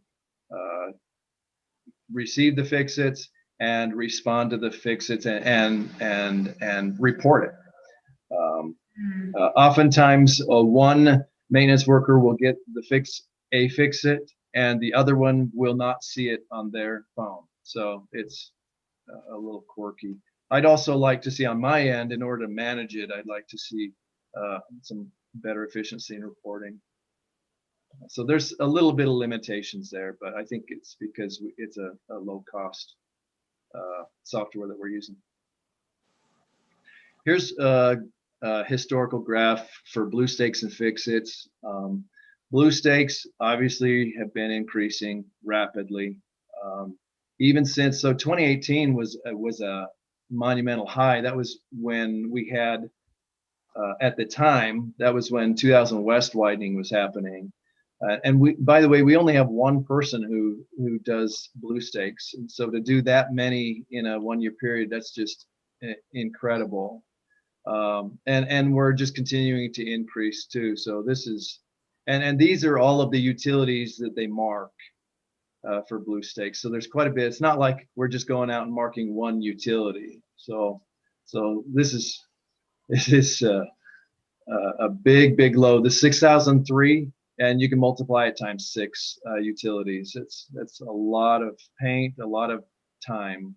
And as we get more this is anyone who puts a shovel in the ground needs to call blue stakes, even if it's in their own yard. So people are, they not only just digging houses and building roads with West Davis or commercial projects or whatever, but it's also if someone wants to dig a swimming pool or trampoline hole or accessory building in their yard or whatever, right? So the other thing here I really like is the fix-its. So this is the green line. 2018 was our historic high at 783. It's actually been going down. This surprised me, but then I realized in looking back to 2018, that was a year we had a monumental high number of secondary water complaints with filters getting plugged. We also had low water supply. So but since then it's gone down. Our water quality's been better because our supply has been higher. But we also added 2 new water maintenance workers. And with that, we've been able to do more proactive measures of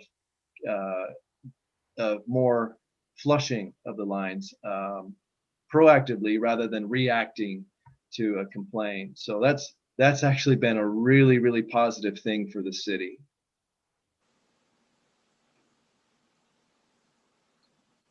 Okay, business statement 3 talks about maintenance schedule and replacements and making sure we're maintaining it. One of the goals was for Public Works to look for funding opportunities.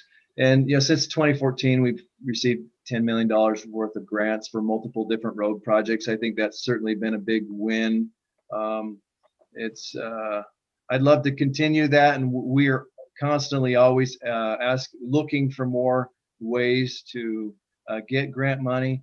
In 2020, on top of that 10 million, we got another 2 million grant for 500 West. This one went to Clearfield City because they are the lead on this project. However, we are splitting our shared portion of the project 50-50. So it's like 6%. Well, it's a share of 6%, so we're only paying 3%. So, but any bit of grant money, and we helped them to get that with the application and all that. So that was certainly a big win there. And then we've also, as a city, we requested a couple other project funding for projects. One was through the Prop 1, and the other was the third quarter sales. So I don't think we got the 3.3. This was one we were looking for, maybe another roundabout area up by Rock Creek Park at 4,000 West and 700 South, and sharing the cost with West Point because we're right on the border there. I know eventually we'll have to do something with widening the road out, and the school's got potential plans for building and that sort, and the SR 193 extension. So that was one. We didn't get that this year, but we did put in for 1.5 million grant for trail expansion that would get us along Antelope Drive from Fremont Park out to the Causeway Gatehouse parking lot. So that was the Prop 1. I haven't heard back from that one. That's the county, so we're still just waiting to hear back. So, but regardless, we are still proactively looking for ways that we can get money and put it toward good use. So, hey, Robert. Yeah. Just so we make sure we have enough time to get through all the other slides, we'll probably just have to hit some of the higher points on the remaining slides here. Yep. Thanks. Okay. Some of our other goals was helping finish the ADA transition plan. So, and that's already completed. This is what our infrastructure miles is looking like over time. So we're at 2020 right here. From 2018, we looked at what projections we would be at based on what roads were already in construction. We've already exceeded those with every one of our infrastructure. So some are pretty close to on target, but we're definitely exceeding that. And then out to 2022, 2 years out from now, is what is being projected based on what is currently in construction right now. So again, as we get more construction, that number will actually get higher. This is putting the infrastructure miles all together in a bar chart with roads, culinary, secondary, and sewer, and comparing them with other cities. I think the interesting thing here to me is how close we resemble Saratoga Springs. We have the same, we offer the same services, roads, culinary, secondary, and sewer, whereas some cities don't even offer sewer, right? And many don't even offer secondary, and Harriman probably doesn't offer secondary to all of their city. But anyway, this is where we're at, right about 500 miles per of infrastructure. And then I put that into a chart by the miles of infrastructure per employee, maintenance worker. and we're about 28 here. So as we grow with more infrastructure and we don't grow with people, that number is going to actually get bigger here. Average is right about 16 for the cities. And since we were looking at Saratoga Springs, that's about 20. So, and the difference here is about 1 person for every mile. So we're 2, 4, 6, 8 people behind Saratoga Springs. It doesn't mean that we have to be there. It just means we're working more efficiently. But certainly as we grow, that's definitely a concern. This is a map that we put together. This was at Dave's request, and I think it was really smart. This is about, I think last year we put it together just to show, this is a way to show geographically what road projects have been done and in what year they've been done. And then we put a percent to them. So as of today, just about 40% of our roads have had some kind of treatment in the last 8 years. And then we put our next 5 years of roads on there, which will get us to about half of our roads will have some kind of treatment. That's a really positive thing. This is showing that we're being very aggressive and very serious about road projects. And it's not concentrated in one area. It's really looking at where the highest needs are. So this is a really, really good thing. Again, as we add more roads, this 51% in 5 years will actually be a smaller number because we're adding more roads every year. So the thing that concerns me a little bit about this map is these blue roads basically have not had any treatment and won't have any treatment in 13 years worth of time. So they will continue to deteriorate. They are the lowest volume traffic areas. It's something I'd love to get maintenance workers to try to capture that and do what they can there so that we can keep those roads in good condition too, rather than focusing on just the main collectors. Here's some duties that our streets maintenance workers do. There's kind of those 2 areas. There's traffic safety and road integrity. And traffic safety takes care of all these things.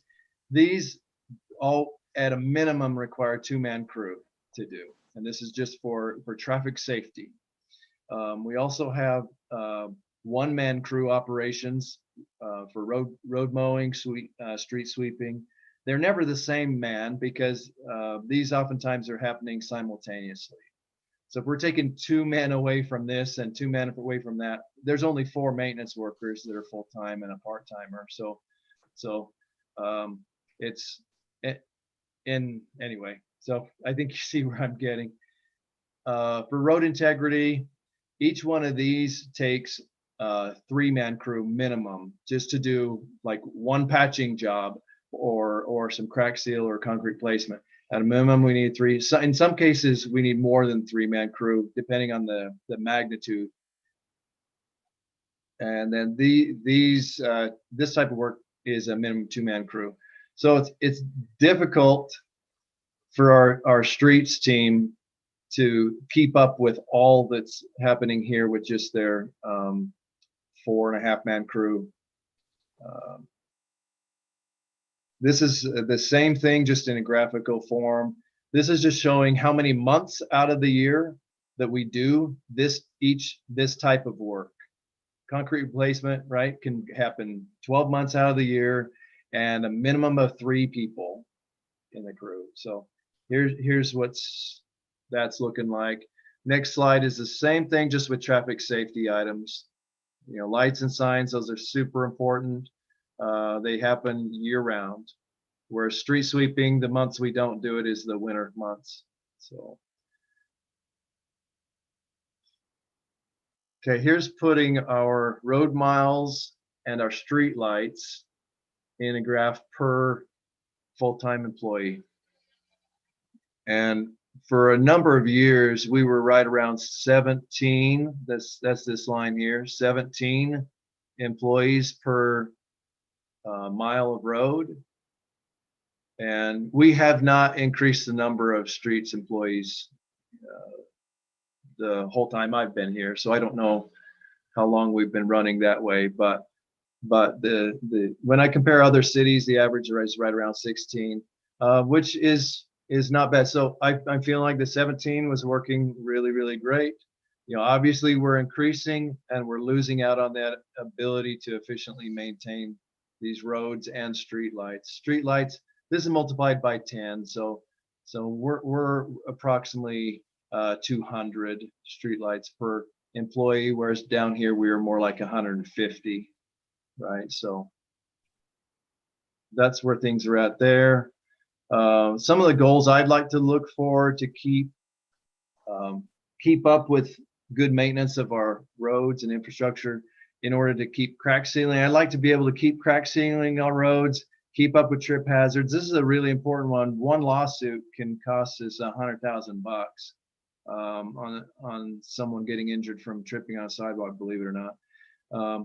And I also mentioned I'd love to see some kind of work happening in, say, like the little cul-de-sacs and the little local streets, just so that we're getting that balance of realizing that we can still help preserve these little roads with a small crew where it's simple to block off traffic and not have to have a big giant crew handle it. If we can get some of these small little areas done at the same time we're contracting out the large jobs, you know, eventually I'd like to kind of finally get it done and meet in the middle and get to a point where every road could get some kind of treatment within a 10-year time frame. That would be really ideal.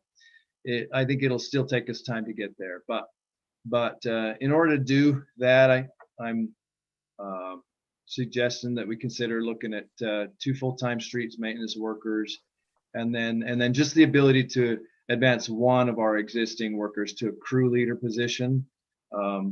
That's a pretty low-cost thing, but with a superintendent, oftentimes he's working like a maintenance worker, and it makes it difficult for him to actually step off and manage the crews.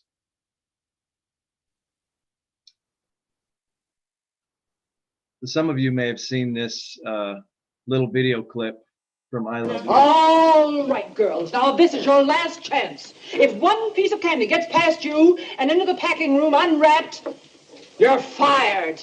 Yes, ma'am. Let her roll!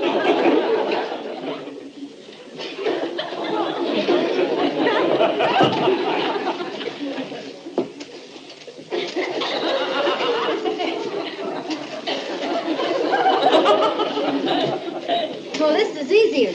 Yeah, we can handle this, okay?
You're doing splendidly.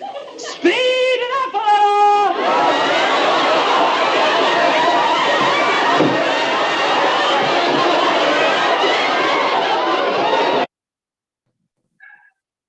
Some of you maybe have seen that before, but I thought it was definitely appropriate. You know, when you get growth happening and there's more of it, and you still have the same staffing, it is very, very difficult to keep up with all of the demands. In our engineering area, we have our 2 groups of engineering and inspections. Certainly important things to have happen. particularly becomes more important as you economically develop your city. So with managing your projects, making sure they're inspected properly, right? And we know with the development, we're getting a heavier workload and high demands happening. West Davis project obviously is coming, and just while that project it will be happening, it'll create heavy demands. But even after the project is over, we know growth it will just be on the fringe of that. And then there's other developments that draw people here too, like large commercial developments or some of the residential, the temple. Things will draw people here that naturally will create a growth demand, and this will create a demand on accurately mapping our system, not only for us to locate it for blue stakes, but also as developers need to connect into it. We oftentimes get map requests for where our utilities are so they can draw their plans out accurately. So a lot relies on that. So, but the essential duties that tend to get delayed because of our heavy workload are these items here. So, okay, here's some goals that I'd like to look at for improving our efficiency. But we continue doing our culinary water meter conversions to radio. We're about 38% complete right now, which has really, really been a great thing. I want to kind of show what good improvement we've made over the last few years. Prior to 2015, it took us 14 days. Now that's 14 work days. So that's 3 weeks worth of time in order to read the entire city water meters with a pickup truck. And probably a lot of you remember when we proposed getting a Polaris Ace ATV because we knew it would cut down on road miles. We could drive with the traffic. The driver could just easily reach the wand out to the meter. It improved it by half. We cut the time in half in reading meters, which was phenomenal. And since we've been doing radios in the past couple of years, we've cut that time in half in reading too. So this has been absolutely a fantastic win. And on top of that, we've had a lot of cost savings with fuel and maintenance. It's unbelievable. So that was a big, big win. I think that was worth mentioning here. The previous slide, I talked about the overload in our engineering and mapping. I feel like if we could look at CAD GIS technician type position, we could keep up with that demand at half the cost of what an engineer would cost to do that kind of work. So I think that would be a cost efficient move to keep the work going. So some other goals is just more software related. We've looked into plan reviews, doing a way that we can review plans in-house across community development, engineering, and fire in just one platform. And there's a software called Bluebeam. This is something that can be covered by the CARES Act funding. So this is something we're looking at moving forward on, and in order to improve our efficiency throughout all the departments that do plan reviews. So that's a really great thing. The other thing is I'd like to look into software just to improve fix-it request reporting. Yeah, I don't know if there is. I know there's other software that's out there. I'd like to just look into it and just see what options there may be to improve reporting. You demoed Bluebeam? Sorry? Did you demo Bluebeam? I I have not. They have a free demo. I was checking it out to see what it was like. Another one you should look into is, have you heard of Monday? No, I haven't. That seems to be the #1 out there for that type of thing. And I actually met them at IBS, so I just was curious. But you should look at them both. And I would definitely say demo the software, because you can do like a 30-day trial before you buy. And that's the smart thing to do, is to try it out. That's awesome. I appreciate the feedback. This is something that our fire marshal was actually heading up, so I can pass the information along to him. Okay. It was called Monday, like the day of the Monday, week? yeah, like the day, monday.com. It's it seems to be rated a little higher. It's a SaaS product. But Bluebeam had I noticed they had a free trial, so. Okay.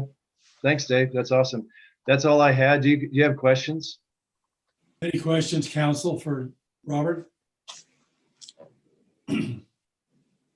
So I guess my one question is, if that's something that's potentially a CARES Act purchase, would that need to be then accomplished within the next 30 days or so, or even less? I believe so. Yeah, it would. And we've, so it's already been allocated under our plan. So it's just a matter of selecting the software and purchasing it. So it just have to be done by the end of the year. Anything else, council, for Robert? Great job, and I hope we can continue to support you. Yes, Yeah. good job. Looks like we might not be keeping up with growth. Thanks, Robert. Thank you. Obviously, if you have questions, we have such short time here, but if you have questions, just give me a shout and I'm happy to go over anything with you. Okay. Cassie and Paul? Yeah, let me share my screen. My presentation, well, mine and Paul's are a joint presentation. It was included in the packet, but I will share it for anyone else that didn't see it. So I included this 10-year citywide vision statement, #4, just as part of my presentation, just to highlight just some of the services that my office provides, namely just in the last, since the last time we did a review, we've tried to implement just a couple of new services that give residents greater access to information that's held by my office, or greater access to city council proceedings. We did a lot with the website update to automate some processes that are overseen by my department, specifically grammar requests. And we do make a lot of our records available on the website to try and help people avoid having to go through the process of filing a grammar request. They sometimes are able to just find what they're looking for on the website. So I just wanted to highlight that really quickly as part of that vision statement. And then just as part of the administrative team in the city, we are really customer oriented. You'll see later in my slides just the breakdown of the duties in my department. I serve the residents of the city, but also the city council, the mayor, elected officials, and also just internal employees. I consider myself customer service for all the employees in the city as well.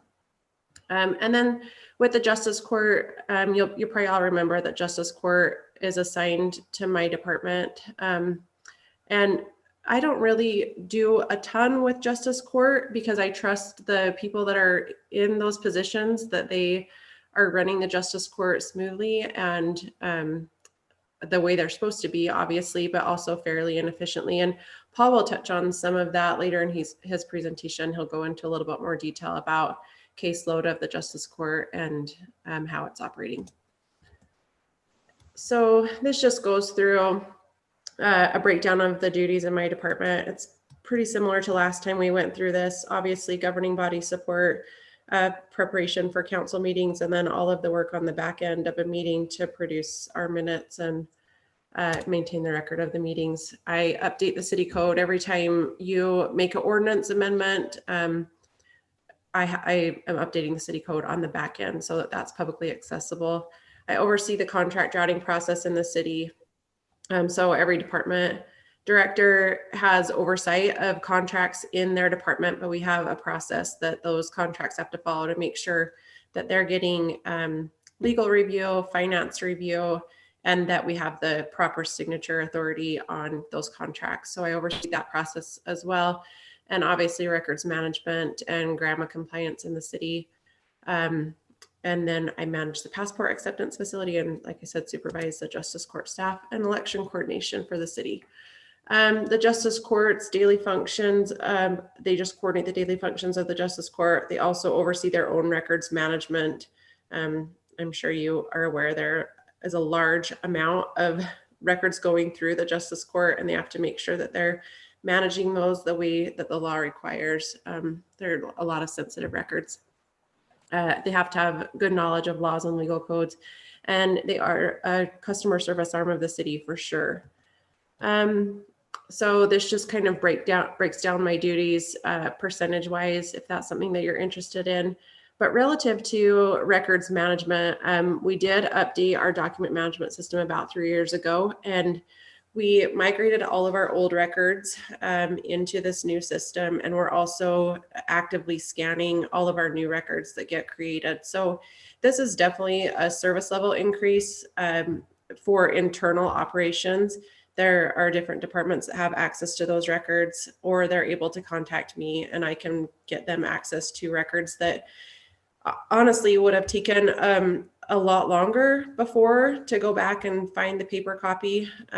So it is really a service level increase, but also now that we're actively managing digital records and imaging all of our records in the city, I want to move in the direction of developing a comprehensive policy in the city that will give us the ability to designate like the types of records that we can say the digital record is the record copy of a record.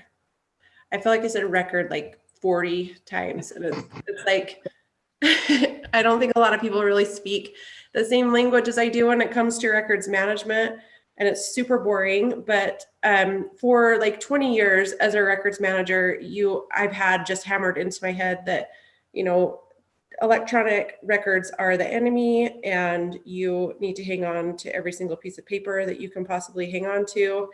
And obviously that's changing as technology is improving, and the ability to ensure that you can maintain an electronic record for its life cycle has obviously improved as well. And so I think it is time for the city to explore options for getting rid of as much paper as we possibly can and just designating digital records as our record copy. So I just noted in here that as we go through the process of updating the strategic operational plan, which we're going to start early in 2021, I really want to start exploring that. It's obviously going to take your buy-in and administration's buy-in and some support from legal just to make sure that we're doing things the way we're supposed to be doing it. But that's a big project that I want to be working on the next couple of years. And then I just provided a similar breakdown for the justice court staff. We have kind of a hybrid staffing situation in the justice court where we have a dedicated court clerk supervisor and then a part-time court clerk. And then we also have a full-time court clerk that splits her time between the court and admin support. So she does a lot of stuff for the mayor and for Brody, just admin support. So I just wanted to give you an idea of how that breaks down. Lunch with the mayor has been one of her big tasks in the past, but that's been on hold with all the COVID craziness. Justice Court also implemented an online payment program. We talked about that in the last review of my department, and they're reporting that they feel like their time spent helping customers on the phone to just take payments for the court has probably decreased by maybe a third of what it was before. And so that's a good thing, but it's also a service level increase for customers of the court that they have other opportunities or options for making their court payments. And then just a quick review of the passport acceptance facility.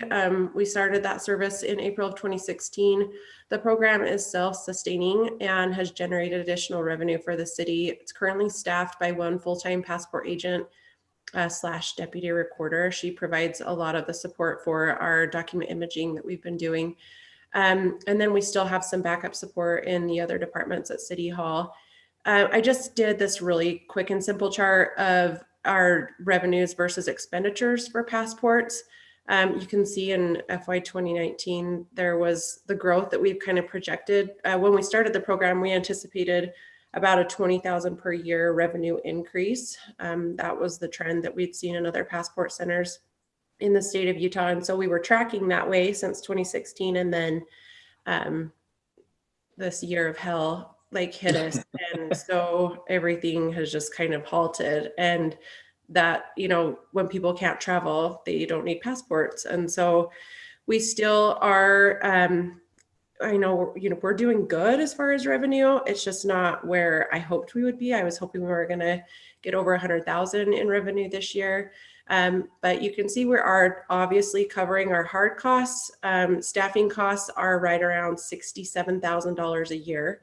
So in 2020, we just surpassed that by about $4,000, but still a revenue generator, just not as great as we've been seeing. So that's it for mine. And then it would just go into Paul, unless you guys have any questions for me.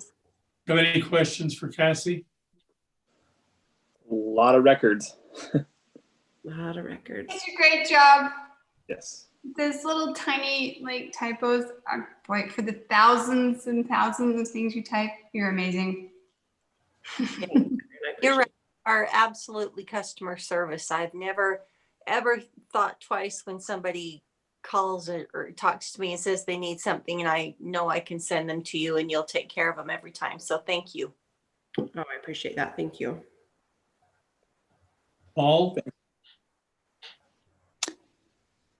All right. I don't know if you want me to share my screen. My computer, the iPad keeps kicking me out of the meeting. So and it happens, it seems like when I'm switching back to Zoom window. So Cassie, do you think you could just keep going through the slides? Yeah, that's fine. Yep. All right. That'll work. Except, hold on. Okay. Way back to the top. Hold on one second. Let me tell you about the city recorder's office. Oh. Tell us your opinion, Paul. I want to hear yours. All right. So yeah, if I do drop out, then I'm going to designate Cresta to take over for me. I'd like to hear what she has to say for my slide. Okay. So yeah, so at the legal department, I chiefly serve the officials and the employees of the city. So yeah, those items are there listed for you. Nothing's really changed in the last 2 years. I'm also the prosecutor for the city. So we take care of all that. On the victim advocate side, which is the next half of the slide, you can see that our victim advocate will notify victims and help connect them with services. And she also manages the grant. And it's a little unique because we serve both all of Clinton and all of Syracuse City. So our advocate covers about 55,000 residents with a single advocate, and she does a really good job of doing it. And maybe this is more for your benefit, Seth, because you're newer to the council, but we are part of this is a grant funded position. So it's a VOCA grant, which means that the federal government chips in 80% of the total costs. And then Syracuse and Clinton split the remaining 20%. And we're allowed to do in-kind things such as, for example, 1 hour per week is my supervision time over the advocate program. So we're allowed to count that toward our match. Also office space, things like that. So it's a really, really good deal to get. Basically, we have an advocate whenever we need one, and so does Clinton. And we both are chipping in about $10,000 per year. So it's a really phenomenal deal, and it really serves our community well. If you go to the next one here. The administrative vision statement number 1 is that administration employees, and that's myself and our my secretary included. We are knowledgeable, courteous, and customer oriented. A lot of how we track that is through trainings. As far as training goes between my office and the victim advocate office, there's a lot of training. So that includes some of the proceed to on the slide.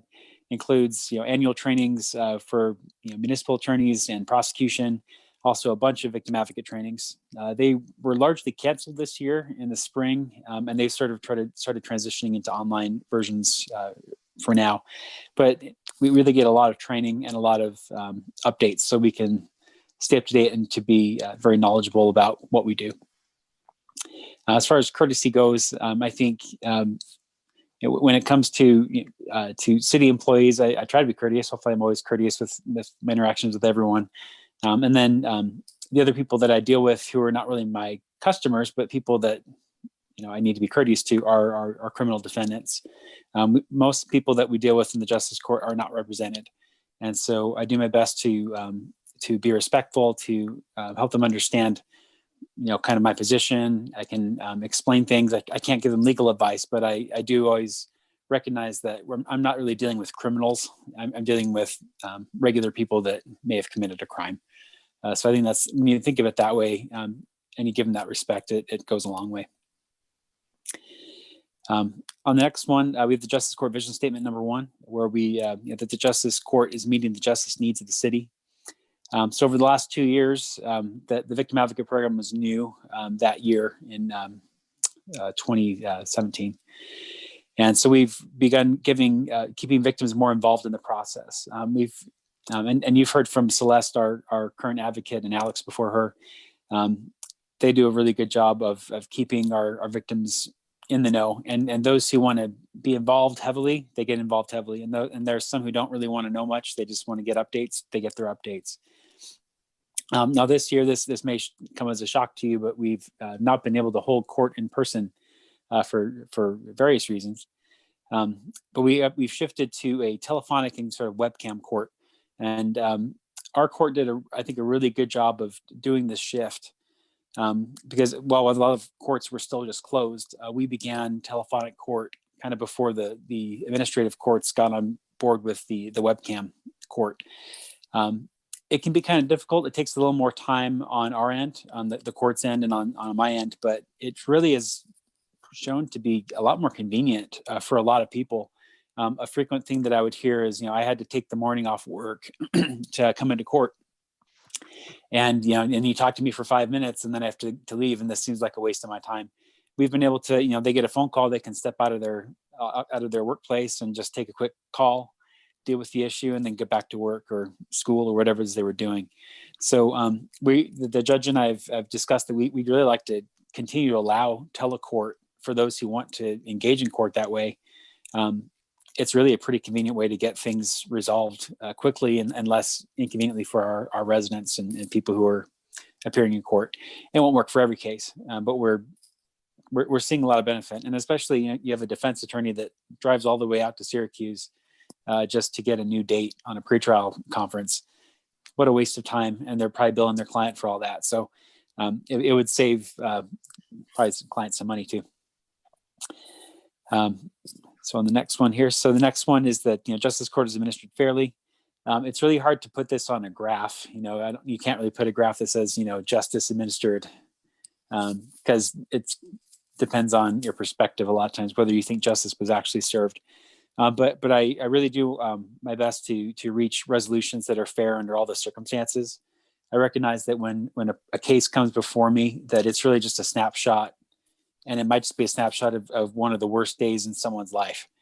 And that, you don't just judge people by what happened in that one case. And you want to recognize that these are people and that there's often more to the story that's not captured just by one side.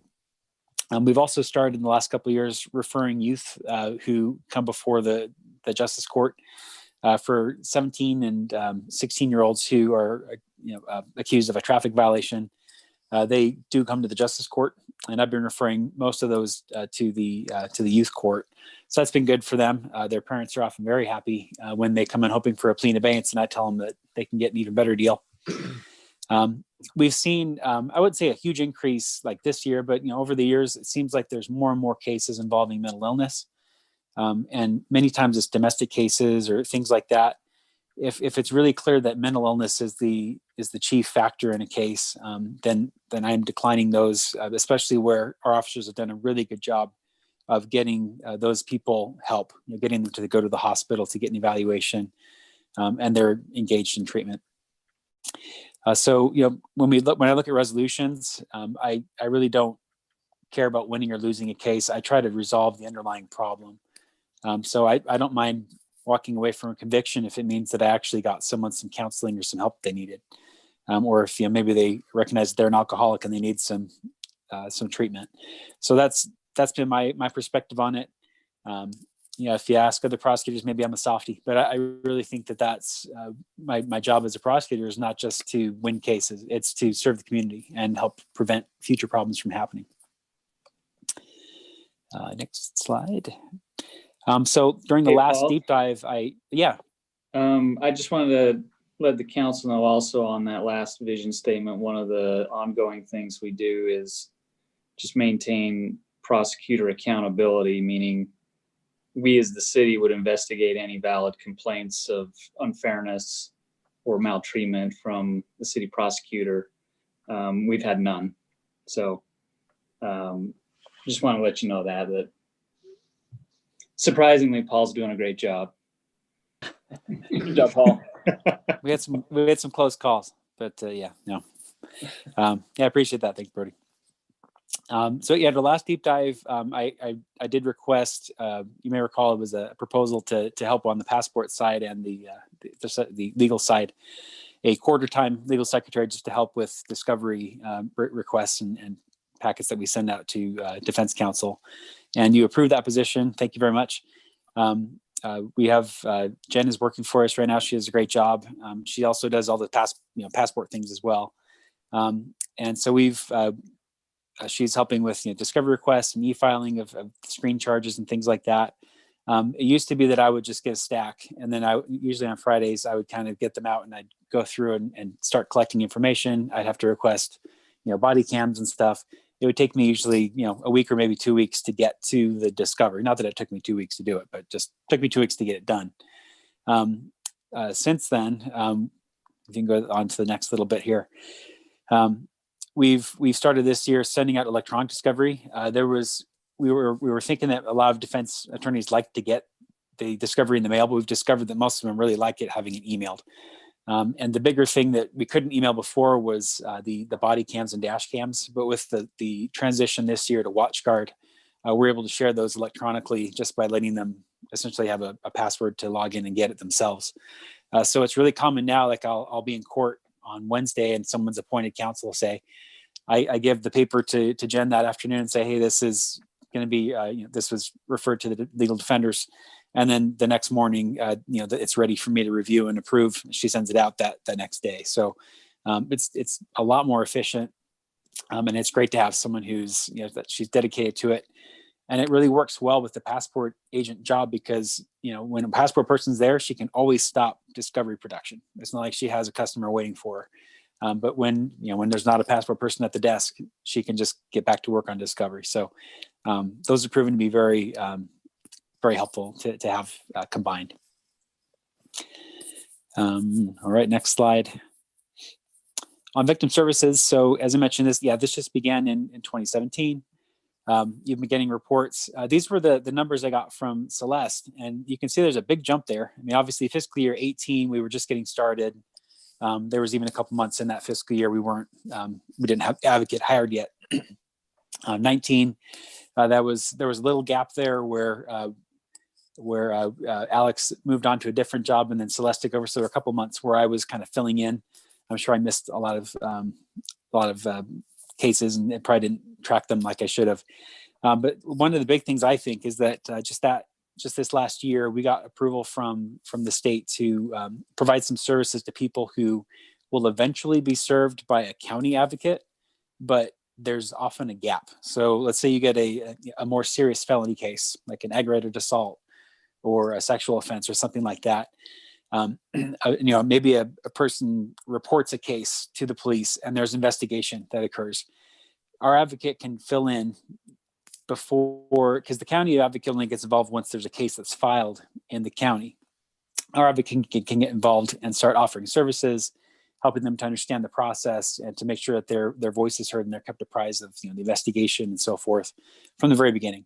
And then once that case is filed, then she hands off the victim to the county advocates. So that's I think part of it. Additionally, as the officers of both departments have been getting more used to having an advocate around, they kind of know what she does and how she can help. I think they've been referring a lot of people to her earlier, and these might even be people who don't, there's never an offender that appears in court. So there's a family fight that occurs, and there's not any physical violence, but there's obviously some issues to be worked out. The advocate can contact people who are maybe in an emotionally abusive situation and help them to get some resources. So that's what I attribute to. I could be wrong, but I when I see the big jump like that, we haven't had a large increase in cases that are necessarily being served in court. But I do think that those are probably the ones that are causing that increase. When it comes to prosecution, as Cassie mentioned, COVID has put a damper on things. On the enforcement side, there were fewer traffic cases filed during this last fiscal year, largely because for about 3 or 4 months of those, there was not as much proactive, traffic stops and things going on. Misdemeanor cases filed were also down for that fiscal year. It's the numbers are just what they are. Those are the cases filed. I get this data from the court directly. So it doesn't necessarily correlate with police cases because many of their cases don't hit my desk. They might go to the county or they might not result in a criminal charge. So this isn't to say that the cops aren't doing anything. If Garrett's listening, I'm not saying that, Garrett. But our cases are down. So and they've kind of steadily gone down, and that could be due to a lot of things. I don't know if I can attribute to any one thing, but I do expect that once the pandemic has moved on, then it'll go back up. As far as prosecution of different types of cases, just to let you kind of know what my what my usual caseload is, not number of cases, but just by type. You can see drug cases are still quite large, and I think it's because our police are quite adept at identifying and interdicting drug offenses. They do a really good job of identifying people who have drugs in their vehicles, largely. If you can click one more time, that'll take us to this last fiscal year. Not a lot of change. There was some more animal cases. That was mostly, there was a person who had some cows pastured and the cows kept getting out. And I think we had like 20 citations for animal control for that. So that's probably why that number looks so big. It's not that we have a lot of other animal cases. I've also noticed DUIs are a little bit more prevalent this year than they have in the past, it seems like. Okay. So that's it for me. Are there any questions or comments or anything you'd like to talk to me about? Okay. No question. Yeah. Sorry, did you say no question or yes question? Sorry, no questions, but I did want to say thank you I loved what you said about treating the defendants and the people that you're interacting with who are just average citizens who may have committed a crime, and you don't treat them like criminals. I think that says a lot about you, and it reflects really well on the city. So thank you, Paul.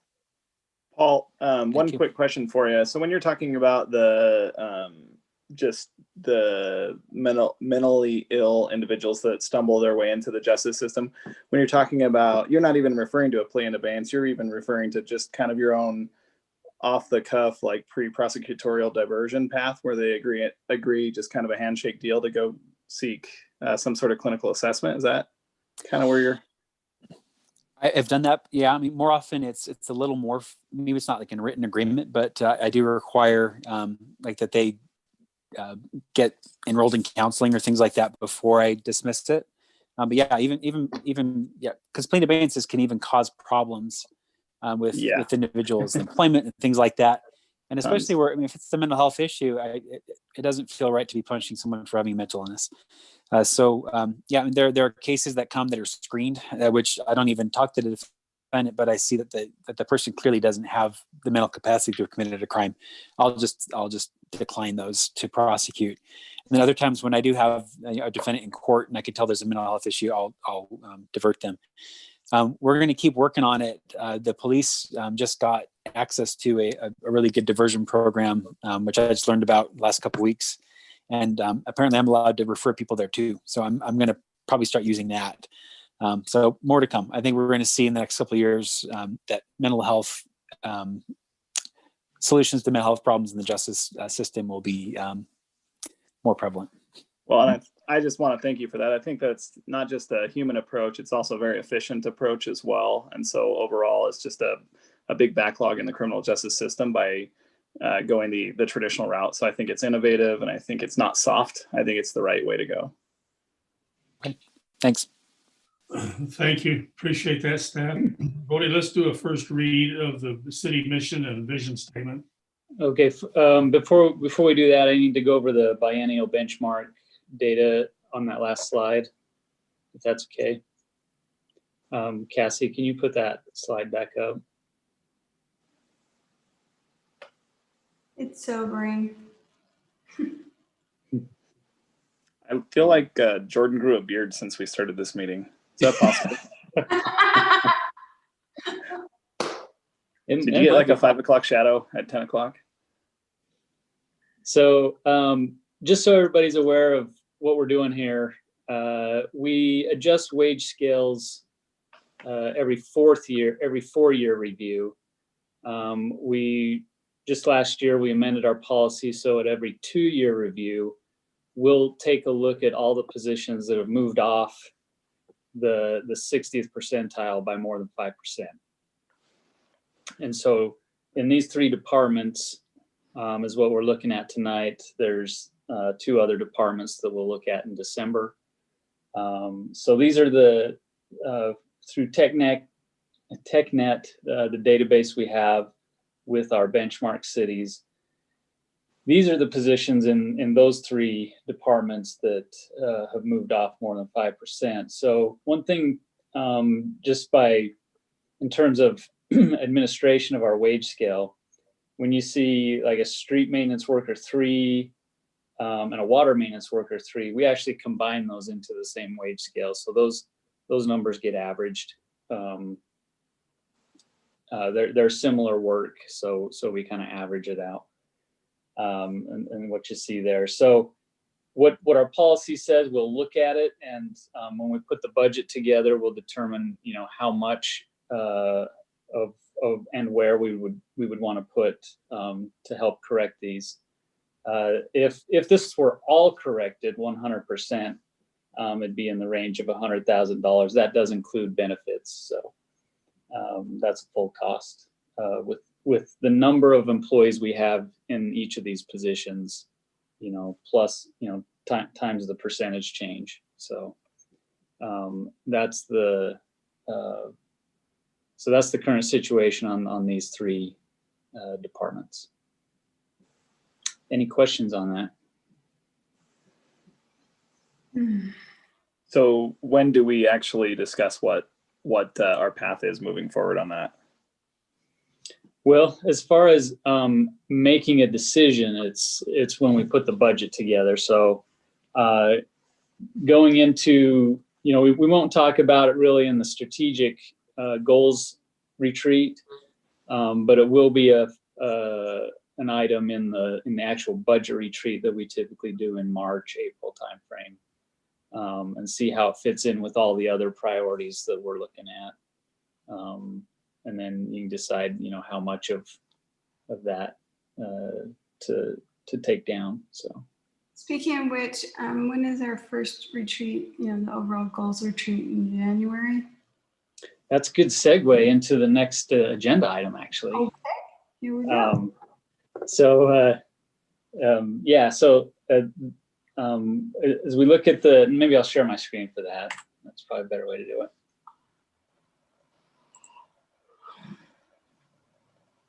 it. That is January 8th, by the way. Oh, okay. Thank you.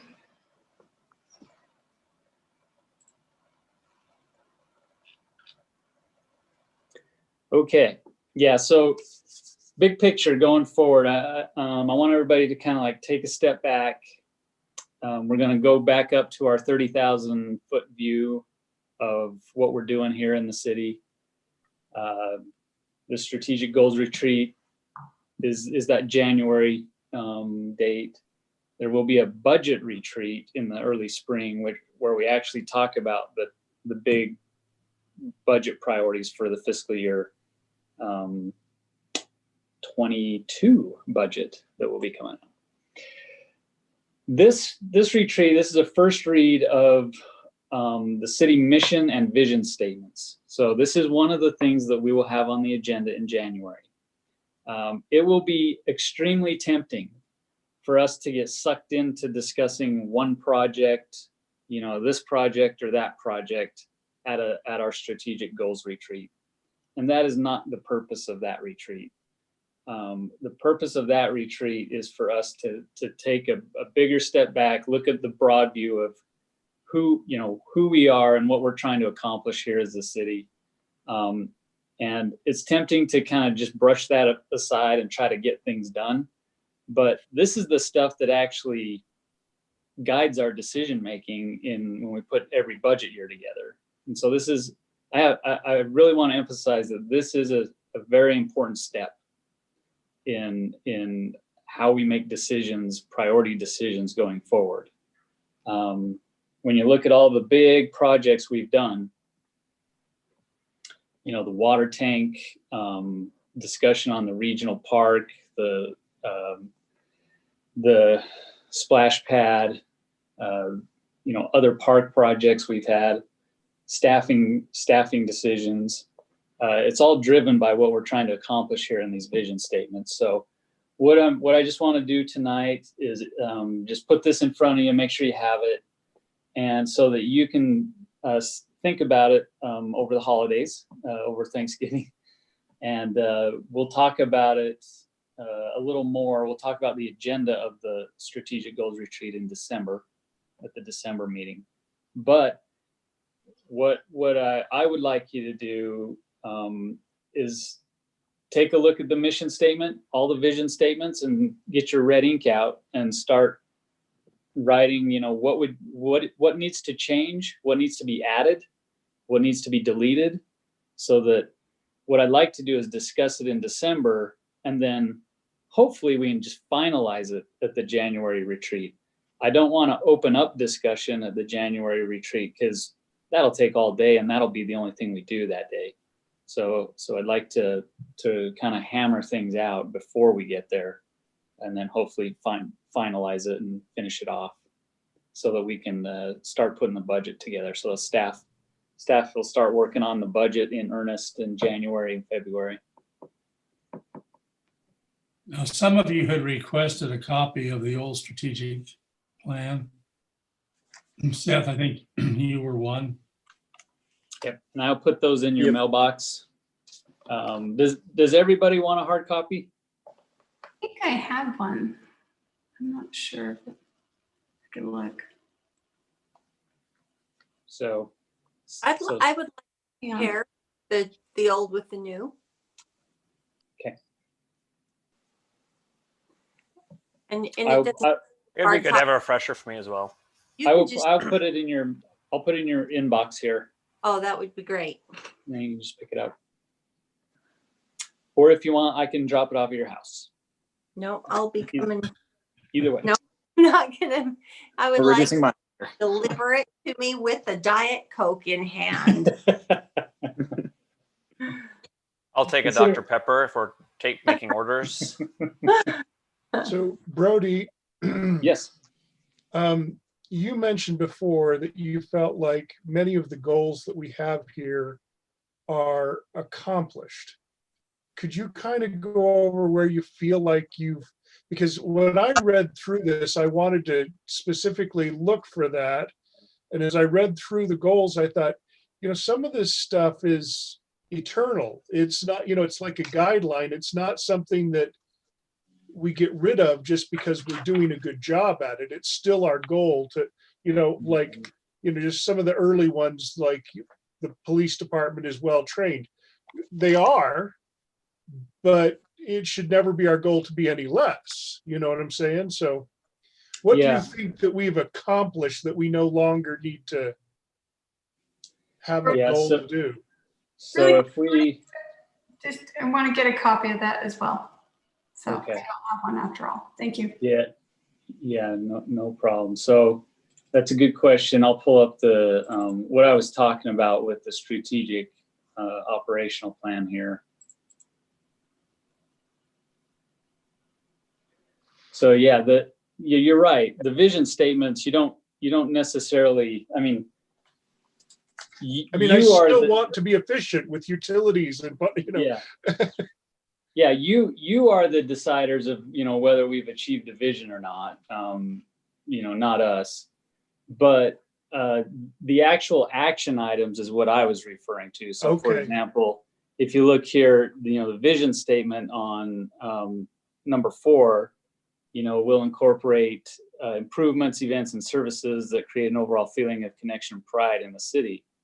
One of the action items, for example, is for city-sponsored events, within 1 or 2 years, we'll adopt a formal policy that provides guidelines for when the city will sponsor events with an eye towards community branding. So we've done that. We've adopted that policy, and that's what I was referring to as the action items that we put in here is, and that's the. So the strategic operational plan is very much a management document. It's that bridge between your vision and us actually doing things that accomplish that vision. So we won't actually be getting into the very specifics of this strategic operational plan. We're just going to talk about the vision. Okay. So and then once we revise and adopt a new set of vision statements, then we will then get into those action items again, and we'll go through those in regular work sessions. Does that make sense? To me, it does. Okay. Kind of.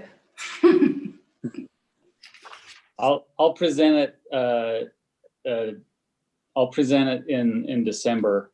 I've got a couple of slides that I've used in the past that I think will help kind of put it in perspective.